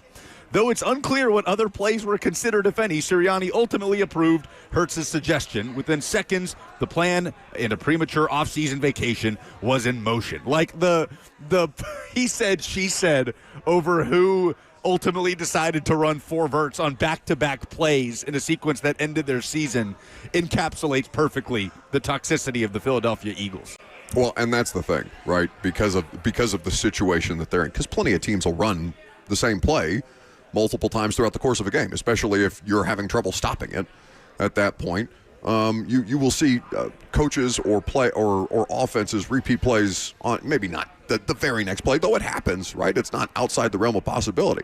What is outside the realm of possibility is the quarterback suggesting it because that's his comfort level, given the circumstance in the game, with that on the line, hosting a home playoff game with a crowd that is just gnashing and biting and losing its mind. And the offensive coordinator gets hung out to dry after the fact because what are you going to do in the post-game press conference, Jalen? You going to say that was your call? Hell no. Now I'm thinking about Kevin Patullo in in-game situations like sandwiched between Nick Sirianni and the franchise quarterback, and it's not a favorable position. The article goes on saying Hurts had pushed back on changes that would diversify the scheme, sources said, including when it comes to him going under center more. He showed a reluctance to let it rip at times, particularly against zone coverage. He diverts from the game plan and changes play calls to what some feel is an excessive degree. His strong preferences coupled with the coach's efforts to play to his strengths, which include deep ball accuracy, throws to the perimeter, limit the breadth to which the offense can expand.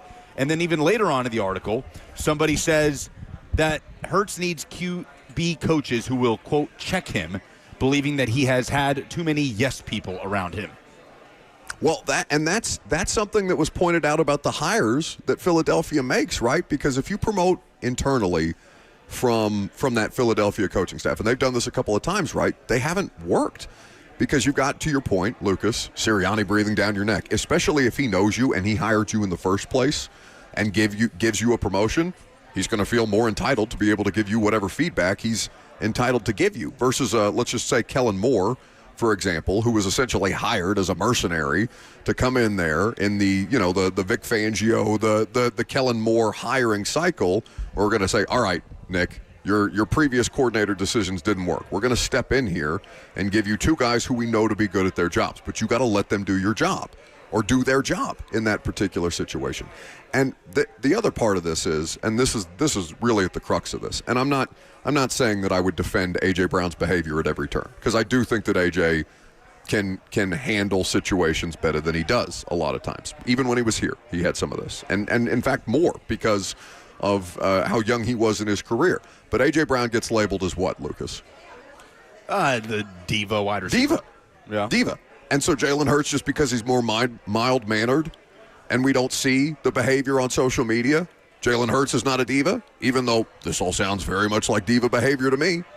So I don't think that we should be labeling players that way, and wide receivers get it a lot just because there's always been that preconceived notion about the wide receiver one having some outsized or eccentric tendencies or whatever. But when the quarterback plays it low-key publicly and just is this emotionalist kind of person and monotone, flat speaker the way that Jalen Hurts is, but has the diva behavior after he wins the championship, he just gets to skate on this. Yeah. Good on Jeremy Fowler for doing some great reporting there. And that sounds like it's been bubbling for a little while now. We are out here at Titans House in Germantown. A lot of folks here now. We've got a couple of Titans legends. Brad Hopkins is here. Derek Morgan is here. Come hang out and mingle. Check out the new Nissan Stadium experience. And if you sign up and purchase a new PSL here at this event today, you will walk away with a free Titans jersey. So come out. Every show will be here until 6 o'clock. And on top of all of that, there's free Hattie B's. Hot chicken sliders just down the way. I've had 2. How many have you had? 2. Okay, so we got to up those numbers. Zach's had 1. He's got to up those numbers. Come hang out at Titans House in Germantown. More headlines, including one AFC South headline that affects the Titans next.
So the Jacksonville Jaguars will not be playing any football in Jacksonville in the 2027 season. Welcome back to the show. We are live from Titans House in Germantown. Buck is in Arizona at the end of league meetings. He'll head back and we'll be in studio tomorrow. Robert and myself are out here. Kirby Allen Kirby is here. Zach Lyons is hanging out. A couple of Titans legends are hanging out. Come see us in Germantown. Whenever the Titans go to play the Jags this season, it will not be at Everbank, or as they like to call it, Trevor Bank Stadium in Jacksonville. Next season. It will be in 2027, 2027, not 2026. The Titans will be playing the Jags in 2027 at Camping World Stadium in Orlando during a $1.4 billion renovation of Everbank Stadium. Have you seen the latest reporting on the Nashville International Airport? No.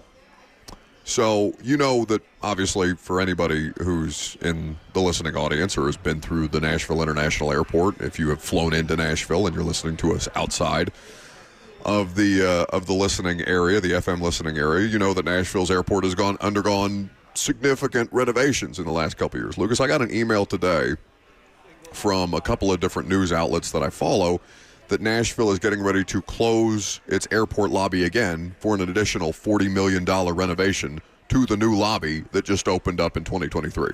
What? Okay, that's ridiculous. What okay? are they adding? A water slide? Well, they're A log flume? apparently more escalators. We do not have sufficient enough escalators in the new lobby that they just spent all this time building and constructing and all these things. Now I've just come to, and let me stop here by saying, because my point is, what do we need to renovate the Jags Stadium for? Like, the Jags Stadium is it's a bad stadium objectively, and I understand that it can't be as easy as it is for the Titans, where you can just buy the land or you already own the land and you can just build a new stadium next to the old stadium. Okay, so I get that it's not quite that turnkey, but like, this seems like a big fuss for a renovation where you could have just played in Orlando, or you could have just built a new stadium at that point for what that's costing them to renovate this stadium. It's one of the worst stadiums in the NFL as far as I'm concerned, but, okay, whatever. I'll fly to Orlando in 2027 as opposed to Jacksonville. I hate Jacksonville as a city. Downtown Jacksonville is, I think it might be, Buffalo and Green Bay as cities, as places, are pretty gnarly too. But downtown Jacksonville is honest to God depressing. And I know Jack's Beach is lovely and Ponte Vedra and all these things, like where they have the players tournament every year in the PGA, but fine. Orlando, great. I'll go to Disney World.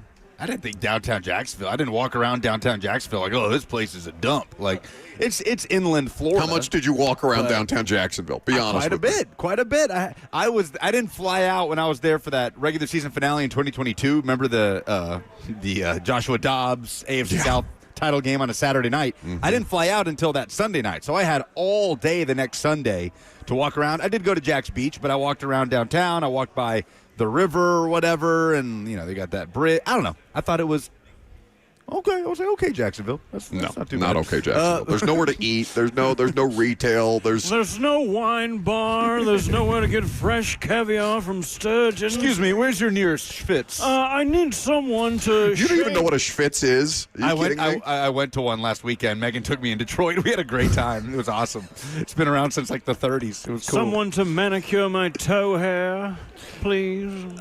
So Jags owner Shad Khan and the city of Jacksonville are splitting the $1.4 billion, so each are contributing $625 million.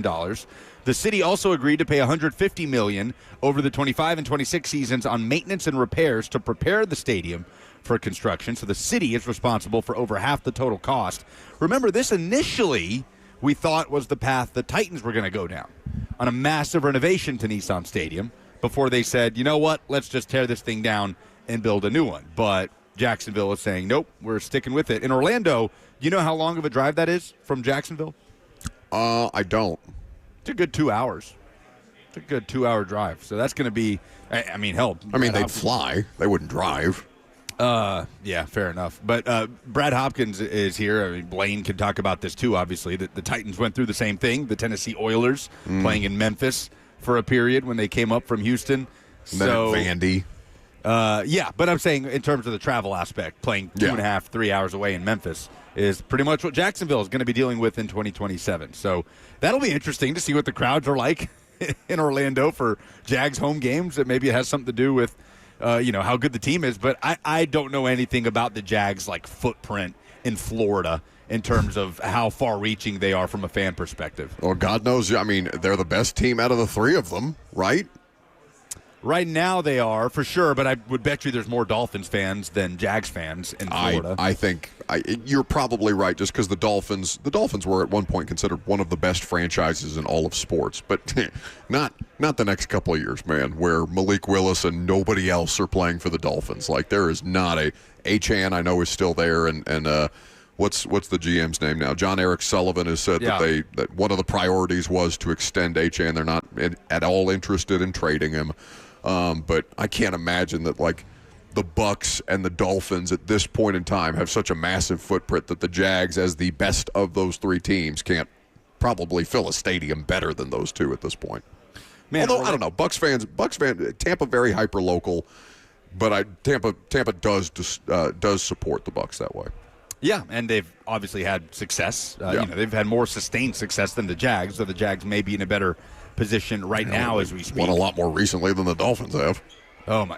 Almost everybody's won more recently than the Dolphins have. Orlando hosts a bunch of stuff, man. They host bowl games, they host UCF, they'll host soccer games, and now they're hosting the Jacksonville Jaguars. So and they're hosting indoor football league games as well, because I'm flying down to Orlando to do some sidelines for an indoor football league game. Yeah, but not at Camping World Stadium. Yeah, flag him or fine him. Ching. So Camping for World IFL Stadium stuff? I'm That's going to do some indoor football. It definitely wouldn't be me because I can't be outside for any I feel longer that's than not a flex in the way that you're trying to pigeonhole me. an extraordinary amount of time, or I would melt into a puddle. All of my body hair would glom together like a giant tumbleweed. The only reason I agreed to do it is because it's indoors. Here's a quote from Liam Cohen on playing 2027 home games in Orlando. I do think it could be a way to connect with a new fan base. Are there going to be challenges and stressors and things we have to work through? Absolutely, but I do think generally for our brand and for Jacksonville Jaguars football, I don't think it's going to kill us. Hey, buddy, it's easier than going to London. Yeah, true. And Jordan on YouTube points out something funny. What are they going to yell? They can't yell Duval. They're not in Duval County in Orlando. Oh, Duval's a state of mind. You can holler. Well, yeah, it's meth. Orlando's in Orange County. Yeah, that doesn't hit the same. So, yeah. Meth. That's what they should scream if you're asking Buck. Meth County. Oh, Trevor, you methed up. 605. I mean, listen, if they're going to call it Trevor Bank Stadium, then methed up is not that far a stretch. Meth County Stadium. 737-1045 is how you jump in. We are at Titan's House in Germantown. Come here, buy a PSL, come see us, and you leave with a free jersey and some free Hattie B's hot chicken. Bruce Feldman dropped a mock draft. We'll do a little mock draft Wednesday coming up next.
It is 12 o'clock live from Titans House in Germantown. I'm Lucas Panzica. The Titans are making signings today. Multiple reports on multiple moves. Starting with earlier today, the Titans, according to Adam Schefter, are bringing in free agent wide receiver K.J. Osborne, a former fifth-round pick of the Minnesota Vikings. Osborne last played in a regular season game in 2024 when he was a member of the Patriots. And the Titans are bringing in quarterback Henden Hooker, the former Vol, the former draft pick of the Detroit Lions, who spent part of last season on the Jets practice squad, is added to the Titans quarterback room coming back to the state of Tennessee.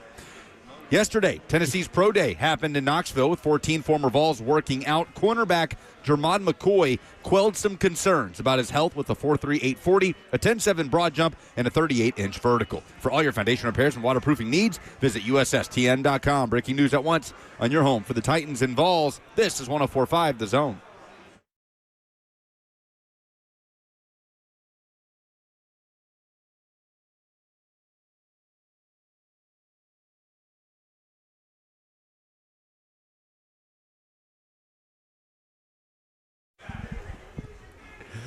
Another mock draft Wednesday on this week. A beautiful day out at Titans House in Germantown. All the festivities are here. Titans cheerleaders, Titans legends, T-Rack, Hattie B's Hot Chicken. Come hang out, get a PSL. You'll leave with the free jersey. We'll be out here until 6 o'clock. Cover 2 coming up next, 3HL after that. Bucky's in Arizona, which is good. We didn't want to see him out here complaining anyway. Robert and I are with you until 1 o'clock. Allen Kirby is here, of course, and Bruce Feldman dropped a mock draft on The Athletic. Have you seen it, Buck? I have. Now, real quick, where are we on T-Rack? Because you're the only Titans fan between the three of us. And I did not realize that the mascot stuff was as polarizing as it seemed to be. Say one word. Well, that's what I'm asking you, Titans fan. You put your little fanboy hat on and be all excited. What does the raccoon mean have sentimental value to you? Means everything. No. Okay. I mean, T-Rack sat down with us earlier. He joined the show, and I told him how appreciative I am that he did not get sacrificed in the Titans rebrand. It kept me up at night. I was worried about T-Rack, and I hang on to T-Rack as a symbol of the Tennessee Titans that I watched, that I was a fan of my entire life. He is something that is certainly uniquely Tennessee Titans. There's no doubt about that. Well, I'm happy he's still around. He's the only thing that's familiar about them anymore, right? Because they don't look like the Titans anymore. They look like the Oilers. T-Rack thing is really the only connection to the Titans. Tennessee Titans, other than players in history, and we understand all these things, but T-Rack's really the only thing that makes it still feel like the Titans here in the last couple of months. Yeah, right now, while the rebrand is still fresh, you're not wrong. I think he's one of the few things that you look at and say, oh, yeah, no, there's T-Rack. That's our guy. Yeah, he is quintessentially Titans. But, yeah, it still takes some getting used to. A lot of folks are here walking around in their new Titans jerseys, and from behind, we're kind of out of the corner of your eye. It does look like they're wearing the Oilers throwbacks, right? And then obviously you see the more Tennessee-specific elements when you take a closer look. Well, I'm telling you, I went to we did a stadium tour. They were nice enough to take us on another stadium tour as they continue to. Not us. They took you. Work on the new Nissan Stadium. I didn't. You. When I say I wanted to go. I said I wanted to go, and you didn't make it happen. So. You didn't tell me you wanted to go. I was on air. It was literally on air. I said, "Can we go?" I said, "I want to wear the hard hat." You said, "Oh, I'll can do that." Do you want to go to the next one? No, not anymore. Not anymore. That's not true. I can look at a model right here and see what it's going to look like. I wanted to see the behind the scenes. But honest to God, I'm telling you, like the architecture and the construction project, I think is cool. I mean, the stadium would be cool, whatever. But the stadium is going to look like the Vegas stadium. Other than the outside is different. It's done by the same company. It's going to look like the Vegas stadium inside for the most part. There'll be some differences here and there. But the construction project, man, is fascinating. And I haven't the faintest idea about architecture and the math and science required, the undertaking, the government, the government involvement and all these different things that's required to pull something like that off. But honest to God, Robert, you should go to the next one. I'll think about it. Okay. I know where I'm wanted. Have you read the Bruce Feldman mock draft, Robert? I know it forwards and backwards. Oh, Pick 233. Who? Joey Aguilar. Oh, really? No, I have no idea. I hadn't seen it. Who do you think he has the Titans taking it for? Scroll down a little bit. Let me look. No. Let's go Reuben Bain. No, it's Jeremiah Love. Of course. Who What a is hipster. more and more commonly mocked to the Titans. He writes, last year the Titans took Cam Ward with the first pick by grabbing Love, by far the best back in the draft and a more dynamic talent and more complete player than last year's number 6 pick, Ashton Genty. The Titans helped their second-year quarterback immensely. We've not really had that conversation. Is Jeremiah Love a better prospect than Ashton Genty was? Oh, yeah. Zach sure. is nodding emphatically. Zach Lyons of Cover 2. Yeah, I mean, and not just because, everybody is saying that, but like there's a definitive difference between what Jeremiah Love is able to do as a player and what Ashton Genty was, right? I mean, Brugler said he had him graded closer towards Bijan Robinson than he did Ashton Genty. It's a one number grade apart. Oh, it's only a difference of one number for Brugler? Or for Brugler and Todd McShay, I believe. I believe he had Bijan as a 95, and he has Jeremiah Love as a 94. Okay. He had Genty as a 93. And Feldman writes, the 6-foot, 212-pounder who ran a 4.3 640 is in the Bijan Robinson class of backs. Well, the interesting part about the Feldman mock draft is not the Titans pick. Did you look at the full thing, or did you just look at the Titans pick? No, I'm looking at it. So what's notable about this Feldman mock draft that's different from any other mock draft that we've done? Let's see here. Just tell me. I mean, I'm scrolling. He's got me. It's the fact that the Cowboys traded up to the 3rd pick with Arizona. Oh, yeah. That is the Cowboys. I just skipped right over that. They trade up to 3 to get David Bailey in this mock. I see. So there's a trade up there, but it's not for the Titans, right? It's Arizona, who has multiple needs and hugely impacts the Titans' ability. And this is why I give this any credence at all, because this is not just a mock draft. This is Bruce talking to people about what is within the realm of possibility around these teams, talking to agents, talking to colleges, talking to prospects and things like that. So the fact that Bruce Feldman has the Cowboys trading up to 3 for an edge rusher that they've tried to replace since they shipped Micah Parsons off and said, okay, whatever, we'll just take Rashawn Gary and Nomax Crosby and all these different things that have happened the last couple months. That's a huge difference and would make a compelling conversation, especially if the Titans are also trying to get into that trade back market. Do they say what it costs to move up that Dallas receives pick number 3. Arizona gets 12 and 92. Okay, so a first and a third. It's a first swap with a third thrown in. So Arizona, which is not sufficient enough, I would think, if you were the Titans, because you would want a future first if you were going to trade out of 4, right, Robert? If you were going to move back, the Cowboys pick at what, 12? Yeah. Yeah, that'd be a little too far to go without picking up. I mean, I think I would be able to swing that for a future second, only because the guy that you're going to move back at 12, it's probably comparable to the player that you're going to get at 4.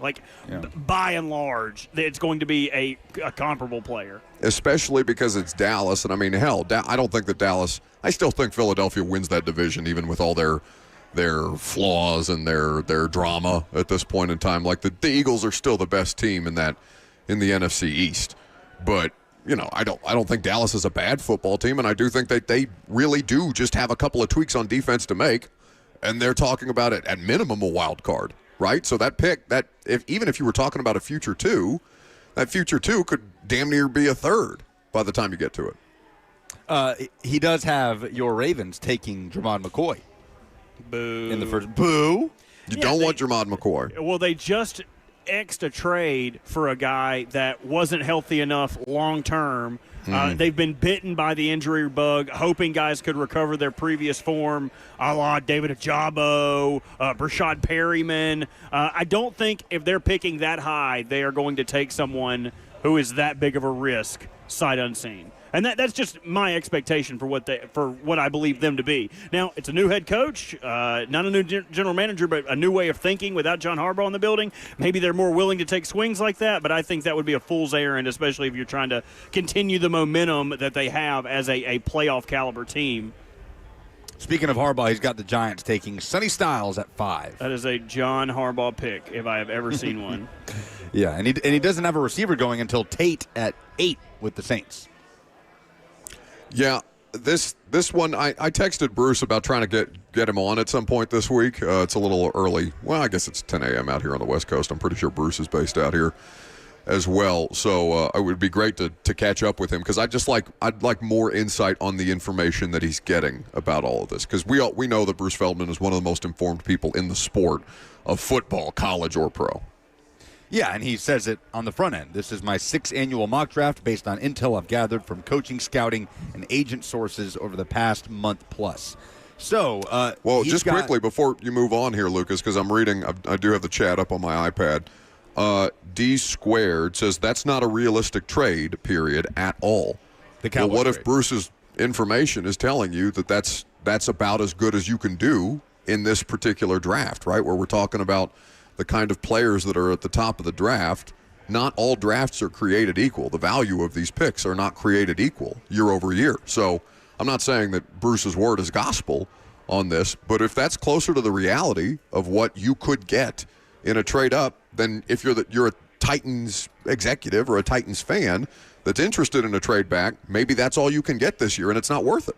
And maybe it's not Bruce saying that the Cowboys are a team that are trying to trade up. It's more so that the Cardinals are interested in moving back. And if you're already trying to trade back, and then any asset that you could get if you're in that mode is going to be a plus. So if they're saying, hey, we don't really like the guys at the top, but we do like the guys in the 8 to 15 range, and they want to move back anyway, it's a plus for them because otherwise they were going to have to take a player that they had no conviction in at 3.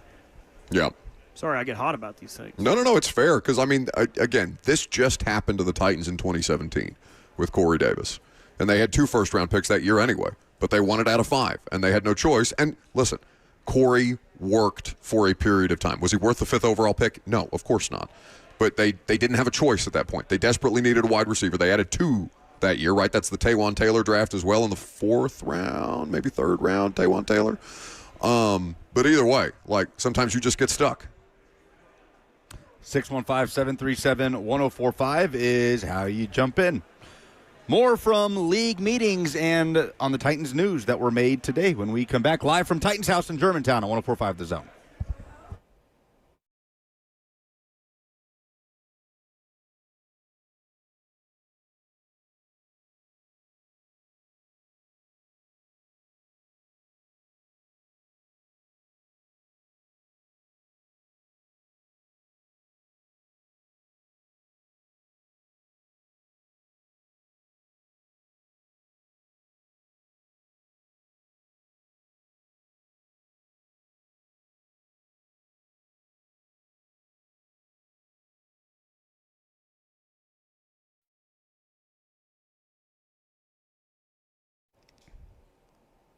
If you're noticing issues with ED or performance, then your relationships, your confidence, even your career may have already been affected. Online folks promise convenience and discretion, but their treatments are generic, some even unsafe.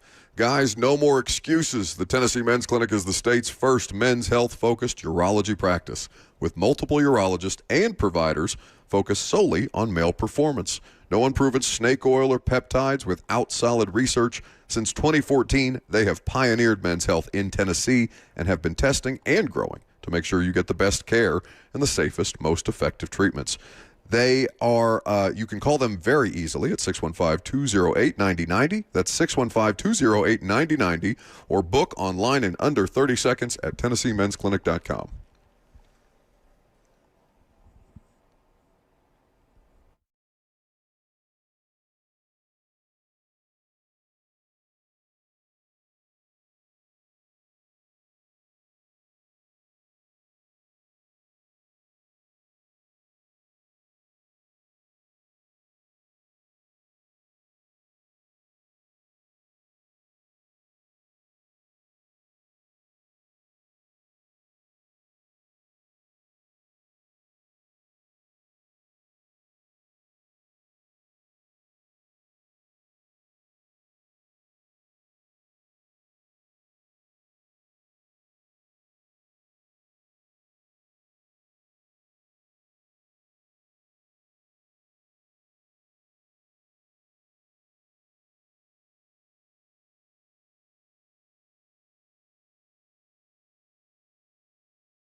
Welcome back to the show, live from Titan's house in Germantown, where the station will be until 6 p.m. Come by, get a PSL, get some free Hattie B's hot chicken, which, of course, fuels our tomfoolery around here. Download the Hattie B's app today. If you buy a PSL here in person, you leave with a free Titans jersey. Lucas and Robert with you. Kirby is here until 1 o'clock. Buck is in Arizona before he flies back from league meetings, where the Rooney Rule was a topic yesterday during Roger Goodell's State of the League address. For those who don't know, Florida Attorney General James Uthmeyer, nailed it. I don't know, sent a letter to Goodell threatening potential civil litigation if the Rooney Rule was not eliminated. And Roger Goodell basically said, that's not happening. Yeah, this is the quote. One thing that doesn't change is our values, and we believe that diversity has been a benefit to the National Football League. We are well aware of the laws, and where the laws are changing or evolving, we think the Rooney Rule is consistent with those. So, I mean, this has been around since 2003, okay? So they have been trying and workshopping ways to make this a more, it's not even about the hiring practices. I mean, it is, but it isn't, right? It's about making sure that owners who are not around people who are not like them very often at least have the opportunity to broaden their horizons as far as the type of person that they consider for their job. It's not forcing them to hire people who are less qualified for a job than another candidate might be. It's simply about exposing people to other elements that they may not have considered or may not be in their traditional circle. Robert, do you think... What? What? What do you want, dude? I'm over here working. What are you doing? This is your work. What else could you possibly be doing? Sending emails. Okay, very good. Do you think that I am a better person for being around you on a regular basis? No, probably not. No? Do you think you're a better person for being around me? What point are you saying that I'm a better person and by proxy or osmosis that you would somehow get some of my goodness? What point are you trying to make? What I'm saying is that if you spend time around people who are not like you, that it may help you think about things in a different way.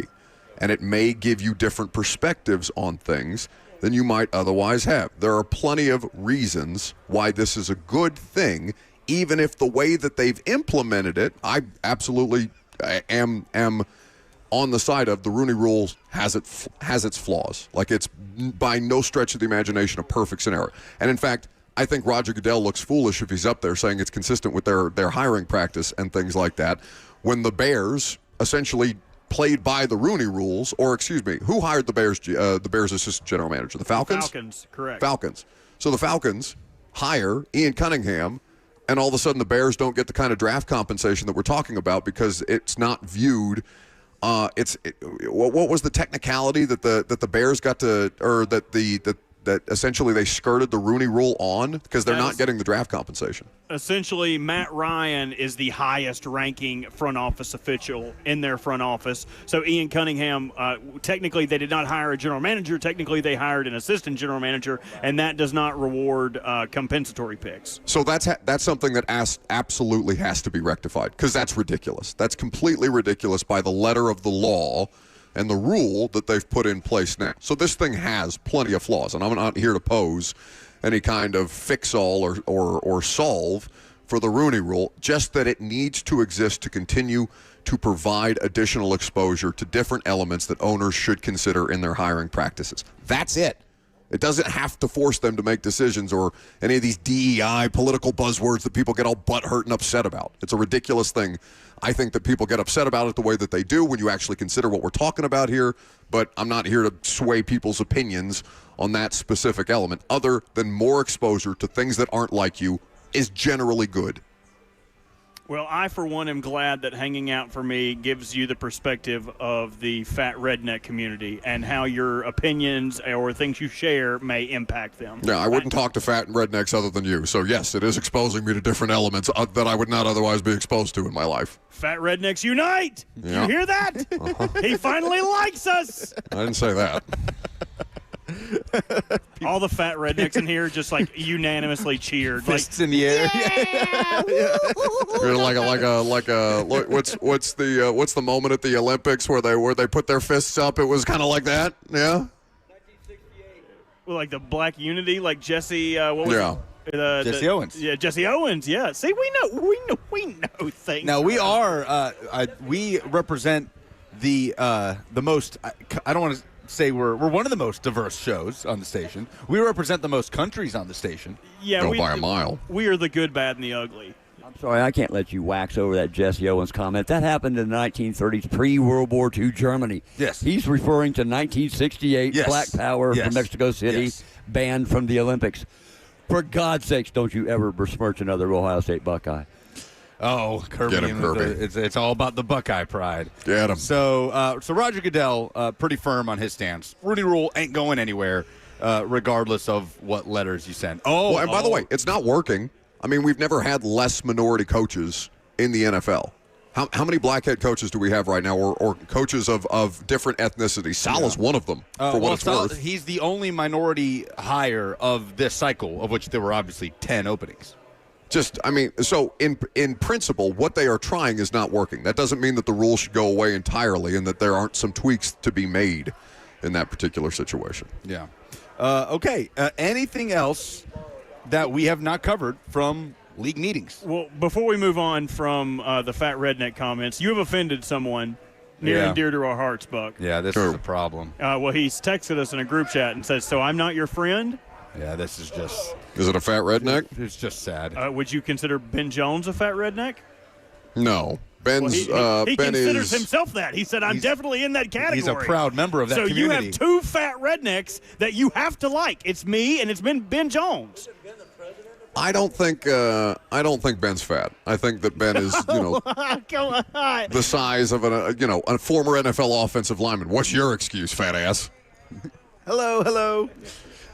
Good to see you too. More fat rednecks making their presence known. Who are you talking to? The people off table. The people. Yes. The people? The wonderful people. How that are here at unrelatable Titans could House you to come and possibly see sound? The people. You are the people, okay? No, Relax back there. We are the unwashed masses. They are the people. Well, you're unwashed, that's for sure, and God knows you got plenty of mass. I'm unwashed. He is the mass of ass. Anything we didn't cover from league meetings this week?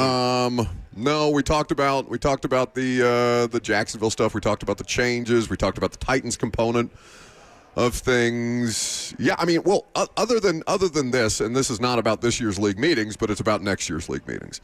They have to do everything in their power to get the Super Bowl in 2030. Like the groundwork is now there for the. I mean, it's a multi-year process. We understand this, and as I mentioned, I think I mentioned it yesterday on the show. Amy Adams Strunk and Burke Nihill both spoke on Monday to the representative population. Media was not permitted in that session, but did speak to the collective NFL association, coaches, GMs, ownership, and on about the new Nissan Stadium, about the way that Nashville can represent the NFL's interests on a larger stage, that they belong in that conversation. So they have to do everything in their power to make sure that they land the Super Bowl in 2030, which would now be their first year possible, given that 2029, their first year eligible, will go to Vegas on this 5-year rotation. And by the way, they're not saying anything about being committed to a 5-year rotation for Vegas and SoFi, but that's now happened. So it's going to be interesting to see whether Nashville can get it twice in 5 years the way that Vegas and SoFi have, or if they're on a different track than these other new stadiums that have since opened in the last couple of years. Because I think Vegas, if I remember, opened in 21, then hosted in 24, and now is getting it again in 29. Yeah, well, what do they need it again for? It's such a bad place to have the Super Bowl. It's like the sixth most interesting thing happening that week in Vegas. The draft there was brutal. I mean, I wasn't there, but looked awful. Like, they just put it in a parking lot off the strip. Yeah, in this era where the draft is this event that moves around, it is by far the worst, aesthetically, the worst draft the NFL has held since they left New York, has been the one in Vegas.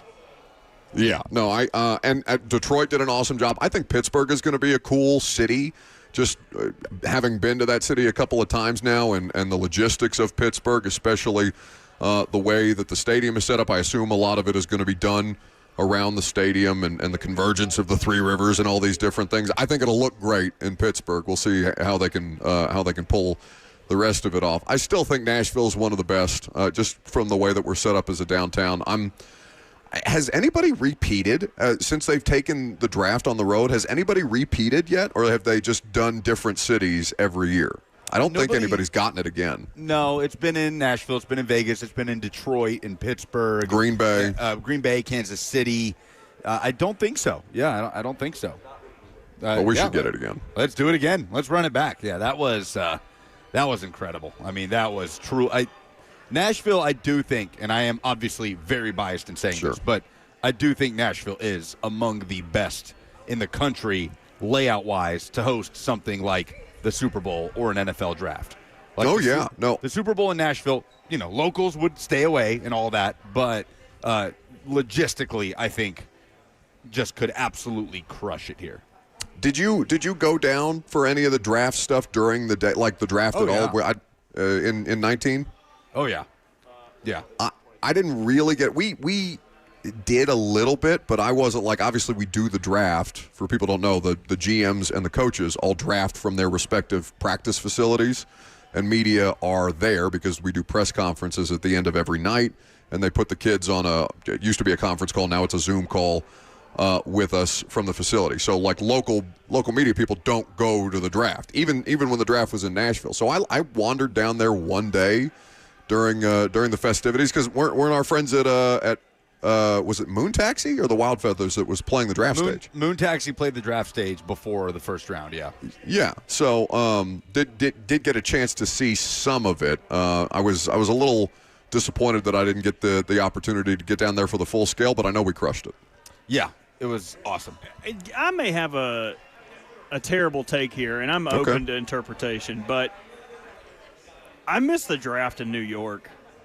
It just felt bigger there. Like, it felt good. It felt real. Even Chicago. Like, I thought Chicago felt good. And then it just, to be honest, it kind of got neutered where it was always a fan of, or not always, but it was a fan event. It became a fan event. And then I feel like that took all the luster away from the actual draft. Like, now it's about panning to the crowd and showing, oh, look at all of the different fan bases here. I liked it when it was like a tight, like, there are 20 fans from each thing here. It felt like a big deal. Like watching the Oscars or something. I just miss those. God, Kirby, you scared the hell out of me. Well, I got to straighten you out a little bit. You know why it is that way? Because of Nashville, Tennessee. Because, Philadelphia had it, and they're like, oh, we got almost 200,000 people. And in less than 12 hours, there were 300,000 people in this city. And this city will never be the same, nor will the NFL draft. Yeah, and they were I was there every doggone minute of it. It was murder, but it was fun. It was also on on Broadway, right? So, that's able to hold that many people in that long of a space because there's that many bars, because they're inside. I get it. But also, I don't care. I just want the pomp and circumstance. I don't care where the draft is. I just want it to feel real again and not like a neutered fan event. But I'm lame. Well, no, you're not lame. I think there's plenty of people who might, or maybe not. I don't know what the percentage of people are that feel that way, but Kirby's absolutely right. Every draft now has live music associated with it because of the Nashville draft. Because nobody thought to, put a house band essentially on the side stage for people in the audience between picks. Like the Radio City Music Hall thing, which is where it used to be at New York, or when it was in New York every year. I get what you're saying. I do like the opportunity for different NFL cities to show off what makes them unique. As somebody I've been to every stadium except Cincinnati because that was a COVID year. But it's cool to see the way that different cities approach it. I don't know how I see it on television when we're sitting there in the media room and stuff like that during the draft, so it all kind of looks the same to me. I don't really know what is the biggest difference, Robert, between what it used to be as a television product versus what it is now as a television product. You'll have to explain that to me. No, it just feels like it's not all about the draft anymore. It just feels like it's more about, oh, look what we can do. And I understand what you're saying. It's cool for teams to show. But what's one thing we learned about Green Bay? Nothing. What's one cool thing we learned about Detroit? Nothing. we didn't learn anything. What's one cool thing we learned about Vegas? Nothing. Kansas City, nothing. Cleveland, nothing. Like, you don't learn anything. The only thing they learned about Nashville was they've got the big-ass street that can hold this many people and hold a half the party, which, by the way, it's Nashville. Like, we didn't learn anything by that happening, even though that's part of the mystique of having it somewhere. Oh, you get to see a deeper dive. We're not watching for a deeper dive. If I want to watch something about that city, I'd watch HGTV and House Hoppers. Well, and it's got to be terrible to be in the crowd for that, right? Because like you barely see. I imagine like if you were on Lower Broadway, like you couldn't see the stage, unless you got there at like the ass crack of dawn. You'd have to get there really early, and they had like big screens kind of staggered down Broadway. So I watched most of it actually on the screen that was closest to me. But like to Robert's point, the answer is, because they make more money doing it this way. Money. Well, yeah. Of course, that's the answer. And while the Nashville draft was awesome because it still felt like this new thing. Like, what? The draft? That's a thing that we can host? I would never travel anywhere to go to the draft. God, I wouldn't even go down there. Oh, my goodness. No way. It's a product made for TV, but we're making it a public thing, even though it's not. Yeah. Like, I'm the biggest draft guy that you'll find, like, just about anywhere. And I would never go to an NFL draft that wasn't in New York or Chicago in a tight, intimate spot that looked like you were watching a movie or a movie theater experience. Or watching an award show, like if you're at the Emmys or the Grammys. Right. Like my draft is the Combine. Like if it's something for a fan, that's my draft. Because you actually learn things. You actually get to see things. There's something going on. There, it's just selection and cheering when your team drafts somebody you like or booing when they don't. Yeah. It's been neutered by making it a fan event. It's not WrestleMania. The crowd is not a part of it. It doesn't matter. But I guess what I'm saying is what have we actually lost as far as the information? Because we're still getting the same information, right? On the players during the course of the telecast, or you disagree that we're getting as much football information as we used to? Because I don't see an appreciation. And again, I defer to you because like we sit there in the room with two TVs in the media room, but they've got the sound off. Like we're just it's just there in the background, so we're not actually paying attention to the draft telecast. So it may be that we're not actually getting as much football information as we used to, based on the different things that they're trying to incorporate. Because now they've got, like, in Nashville we didn't just have the Broadway stage, right? They did stuff from the Opry, and they did stuff from the Ryman, and they did stuff on the East Bank by Nissan. I mean, that's where most of the television production was all week long. So, and now they incorporate, like, they send people internationally, where, especially with all the international games that are being played, right? They like zoom in or Skype in the middle of the draft broadcast to like announce the pick from Germany for the Colts or something.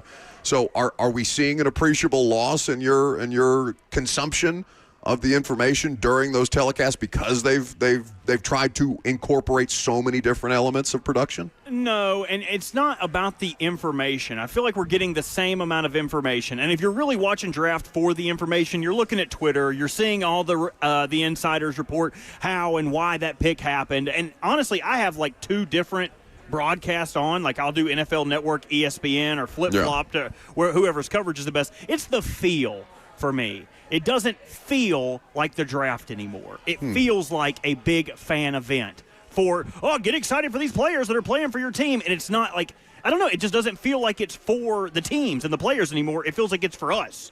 No, I mean, even when it was at Radio City Music Hall, like, it's not like the teams were there. The teams have always done it from their facilities. Right. Sure. Yeah. Okay. That's an interesting perspective. I don't think I've heard anybody else have that opinion. It doesn't mean I'm disagreeing with it. I just think it's interesting. And everybody in Nashville would just love to say, hey, we'd love the draft again. Look how good we did it. Like, I understand that. But, like, other than the city, like, the people that are saying that, it benefits you none. None of you people are going to go, like, into the masses to go watch this mosh pit of a draft party. They're not going to do that. No, I think most of them would complain about it. about the traffic, about everything that goes on it. But I feel like Nashville is almost like the redheaded stepchild when it comes to things like this. Like, why don't we get a basketball team? Why don't we get a baseball team? We want the draft again. Why don't we get this? We want some of this. Like, it's almost like a whiny child at this point. Like, just enjoy what you have and what you get. You'll get a Super Bowl. You're getting a new stadium. You're getting all this stuff. Like, I don't know. I'm an outsider, so it impacts me none. But that's just how I feel about it. No, Lucas, I'd be curious your perspective on that, because you're the only native Tennessean of us. I've lived in Nashville longer than I've lived anywhere else in my life at this point. Like, Nashville's always going to be my home, but I'm not native. I'm local, but not native. I'm always caught between the two. Most people are on one side of the aisle or the other. They love the attention that Nashville gets, and yes, everything should come here because of how cool the city is and look how amazing the city is. Other people are the complete opposite. Like, please stop sending people here. Leave us alone. And I'm kind of like riding that fence where, I do love the love that Nashville gets now, and I do think it is uniquely set up with the proximity of the stadium, especially for something like the Super Bowl. The proximity of the stadium to downtown, just go right over the bridge on Ped Walkway. Oh, it's perfect. But I'm also one that, like, whenever the Super Bowl does come here, I'm going to be like, all right, other than my duties, I'm going to stay the hell away. But I do believe Nashville can execute it better than a lot of cities can. Where do you think Radio Row would be in Nashville? For what? Super Bowl? Yeah. Where were we at? SEC Media Days was it would be at the Music City Center. Easily Music City Center. Yeah. Oh, that would be like that's what I'm talking about. Like San Francisco, where the Super Bowl was this past year. San Francisco is San Francisco. Radio Row is in San Francisco. Everybody was in San Francisco. The game in Santa Clara, right? And it's all spread out. Not everybody. But Lucas, this was one of the biggest complaints, because I talked to Giardi about this. Our buddy Mike Giardi, who covers the Pats, that all the media availability was in Santa Clara. Like, so you got to schlep if you're doing anything in San Francisco. You got to get on a bus and drive, an hour plus to go to Santa Clara just to do the press conferences and your daily obligations, and then schlep back to San Francisco. Whereas in Nashville, Radio Row in the Music City Center, walking distance from Broadway, walking distance from the stadium, from hotels. Hell, you can get an Airbnb in East Nashville and ride a scooter over the bridge back to your Airbnb after it's all said. Like, it's just so perfect for it. But like I said, I will not be coming downtown a whole lot whenever we do get the Super Bowl, other than whatever we're doing at the Music City Center, assuming we're still employed by then, which is a bold assumption. Yeah, I don't know about that. You wouldn't want to go to the game? I would go to the game. Yeah, that's a good question. I would go to the game. Yeah, I'd go to the game. To say, to go to a Super Bowl, yes, but I don't know. I feel like that's the other thing, like what Robert was saying. I feel like the mystique of the Super Bowl is the Super Bowl itself. It's about watching the Super Bowl. Like, I feel like I think the environment at the actual game itself gets worse and worse every year. It gets more sanitized, more corporatized. When I watch the Super Bowl, I want to watch it on the couch with friends and with snacks and commenting on the commercials and the halftime show. Like, that to me is the full experience. So it's crazy to say I wouldn't want to go to a Super Bowl. Of course I would, but I'm I think, Lucas, about it. But I agree with you. I wouldn't want to watch it unless my team is in it. Yeah. And then you're spending that much money for a potential chance of a heartbreak. Like, I would rather watch it in the stress-induced room at my home. In the safe house. Like, I would have no problem with it because I'm used to doing games that I don't have a rooting interest in, right? Because I'm just going to sit there and watch a game and, not cheer, not boo, whatever. Because it'd just be like doing any other Titans game that I've done. But I think both of you, I know Robert, Lucas, I think you would have the same experience as you did in that one season when you were traveling with Titans Radio, where you just ended up not liking it because you're sitting in a press box most of the time. Like, you're not getting, and Super Bowl crowds are not good, just generally, because it's mostly corporate sponsors and stuff like that. Hell, it's why Nissan Stadium is getting changed in as many different ways as it is, in part because they didn't have sufficient suites enough for corporate sponsors to be able to host a Super Bowl. It's just a bunch of suits at these things. Well, to be clear, the Titans radio travel is different in an open-air booth, right? That, to me, is an unbelievable game experience. That's why I do what I do. But the press box setting, you are correct that I have always found that the press box setting that you sit in every game is just the opposite of why I want to be at these events. But, interesting. I think you would go and you would come away not liking it. All right, we'll wrap up the show coming up next.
Wrapping up this show live from Titans House in Germantown, where you can come and see us. Cover 2, 3HL will be broadcasting live from here. If you buy a PSL here at this event today, you will leave with a free Titans jersey and some free Hattie B's hot chicken sliders, which to me is the most enticing part of the event. Buck is in Arizona.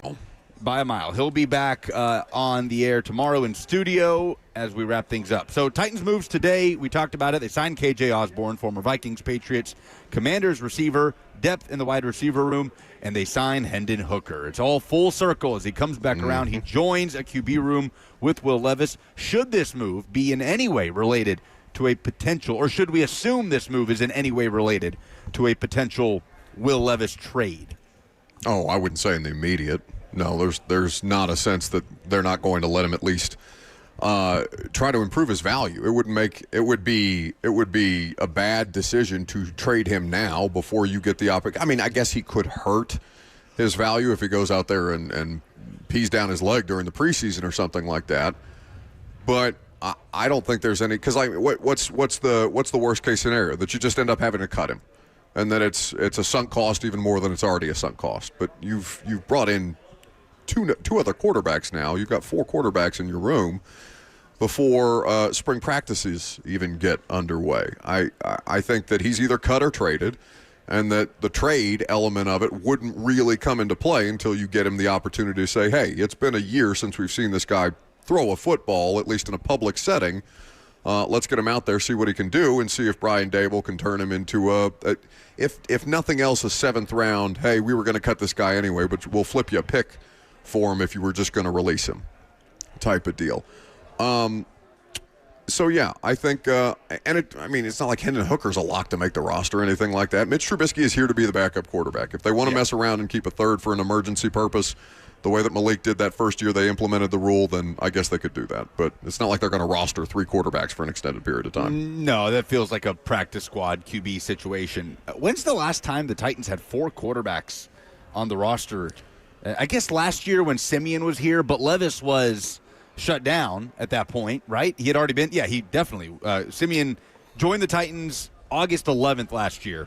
So Levis had already been shut down with the shoulder. So when's the last time the Titans had 4 healthy quarterbacks? What was the kid for Vanderbilt? Mo something? Mo Hassan. Mo Hassan. Yeah. I want to say he was a 4th, rookie camp, and I don't even know if he made it to training camp, but I know they've definitely had a camp arm in there. Maybe COVID, because they had Simeon and Kaiser. I don't know if Simeon and Kaiser were on the roster at the same time, though. Yeah, that's a good question. I don't know. Simeon's had a couple different stints with the Titans, but Henden Hooker back. I wonder if he and Levis have any sort of relationship. Do they have any idea? Yeah, it's not like Will's a bad guy or anything like that. Like Will Levis is a perfectly fine human being. No, I'm just curious. Do they? I figure Will does. He certainly heard about it when the Titans drafted him. But does Henden?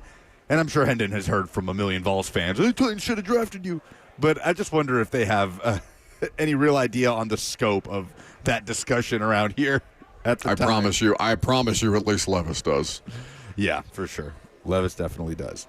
Okay, so what's your situation? You're flying back tonight? Yep, I'm going to fly back here. So it's, almost 11 o'clock Pacific time. So I'm going to be on a flight at 6:30, and I will be back in time to do the show tomorrow. Okay, no polls today. If they were, they would be presented by Two Rivers Ford, and they would all be about Italy's disgraceful exit from World Cup contention last night against Bosnia. I am sorry for you. Did you see that Messi thing I sent into the chat? About him potentially playing his last game for Argentina in Argentina? I thought that was so cool. That was a goosebumps moment to be able to watch that. Even as somebody who has no real, obviously I know the figure that Lionel Messi poses in the international sports world, but to see it on his own home turf and the appreciation and other players holding their kids while the stadium is going crazy that way and tearing up, I thought that was a beautiful sports moment. Oh, it was insane. 71 days. 71 days. You know, the worst part about that exit yesterday was the kid who made the game-winning penalty kick, a 20-year-old from Appleton, Wisconsin, whose parents were refugees from Bosnia. But that's who ultimately gave the death blow for Bosnia to go to America for the World Cup over Italy. One bad Lucas Panzica, Appleton. anti-American sentiments. Oh. Anybody else want to say something? Do you guys want a quick moment of unrelatability for me yesterday? Sure. So you mean like the normal stuff? Yeah. Well, Go ahead. but I was trying to do a normal thing. Like, you guys know I don't drink beer because I just always drink tequila. So I went to a barbecue place here in Phoenix yesterday. Like, you know what? It's 110 degrees outside. I'm gonna get a beer, and I never drank beer, but I really wanted one. So I go. So they asked me if I want a cold glass with my. I got a Coors Heavy, okay, because the last time I drank a beer, I feel like I liked Coors. And I went to pour the beer into my glass, except it's been so long since I've poured myself a beer or poured a beer at all that I completely forgot about the angle that you have to pour beer at to where it doesn't completely foam up on you, and I just sat there for like 5 minutes because I completely botched how to pour a beer. Nobody was with you? No, I just went that was at the end of the night. You didn't ask somebody behind the bar to pour it for you? I mean, I guess I should have because I was so bad at it. I was like, you know that clip that's gone viral, that Irish girl not accepting a beer that a bartender poured for because she's like, my boyfriend won't drink this. It's ridiculous. It looks like an ice cream cone. Like that was me yesterday. But that's different. Guinness, I think, for people, I am not a Guinness guy, but Guinness, there's a certain way it has to be poured. But it's not surprising. Yeah, you just dumped in a bunch of foam. So yeah, I did not remember how to pour a beer without botching it. You strike me as an Ultra guy anyway. You should try Ultra next time. Why? Because they're lighter? Yeah. Yeah, maybe next time. All right. So Buck will be back in studio tomorrow, as will we. Appreciate you guys hanging out. Again, Cover 2, 3HL out here at Titan's House in Germantown until 6. See you guys tomorrow.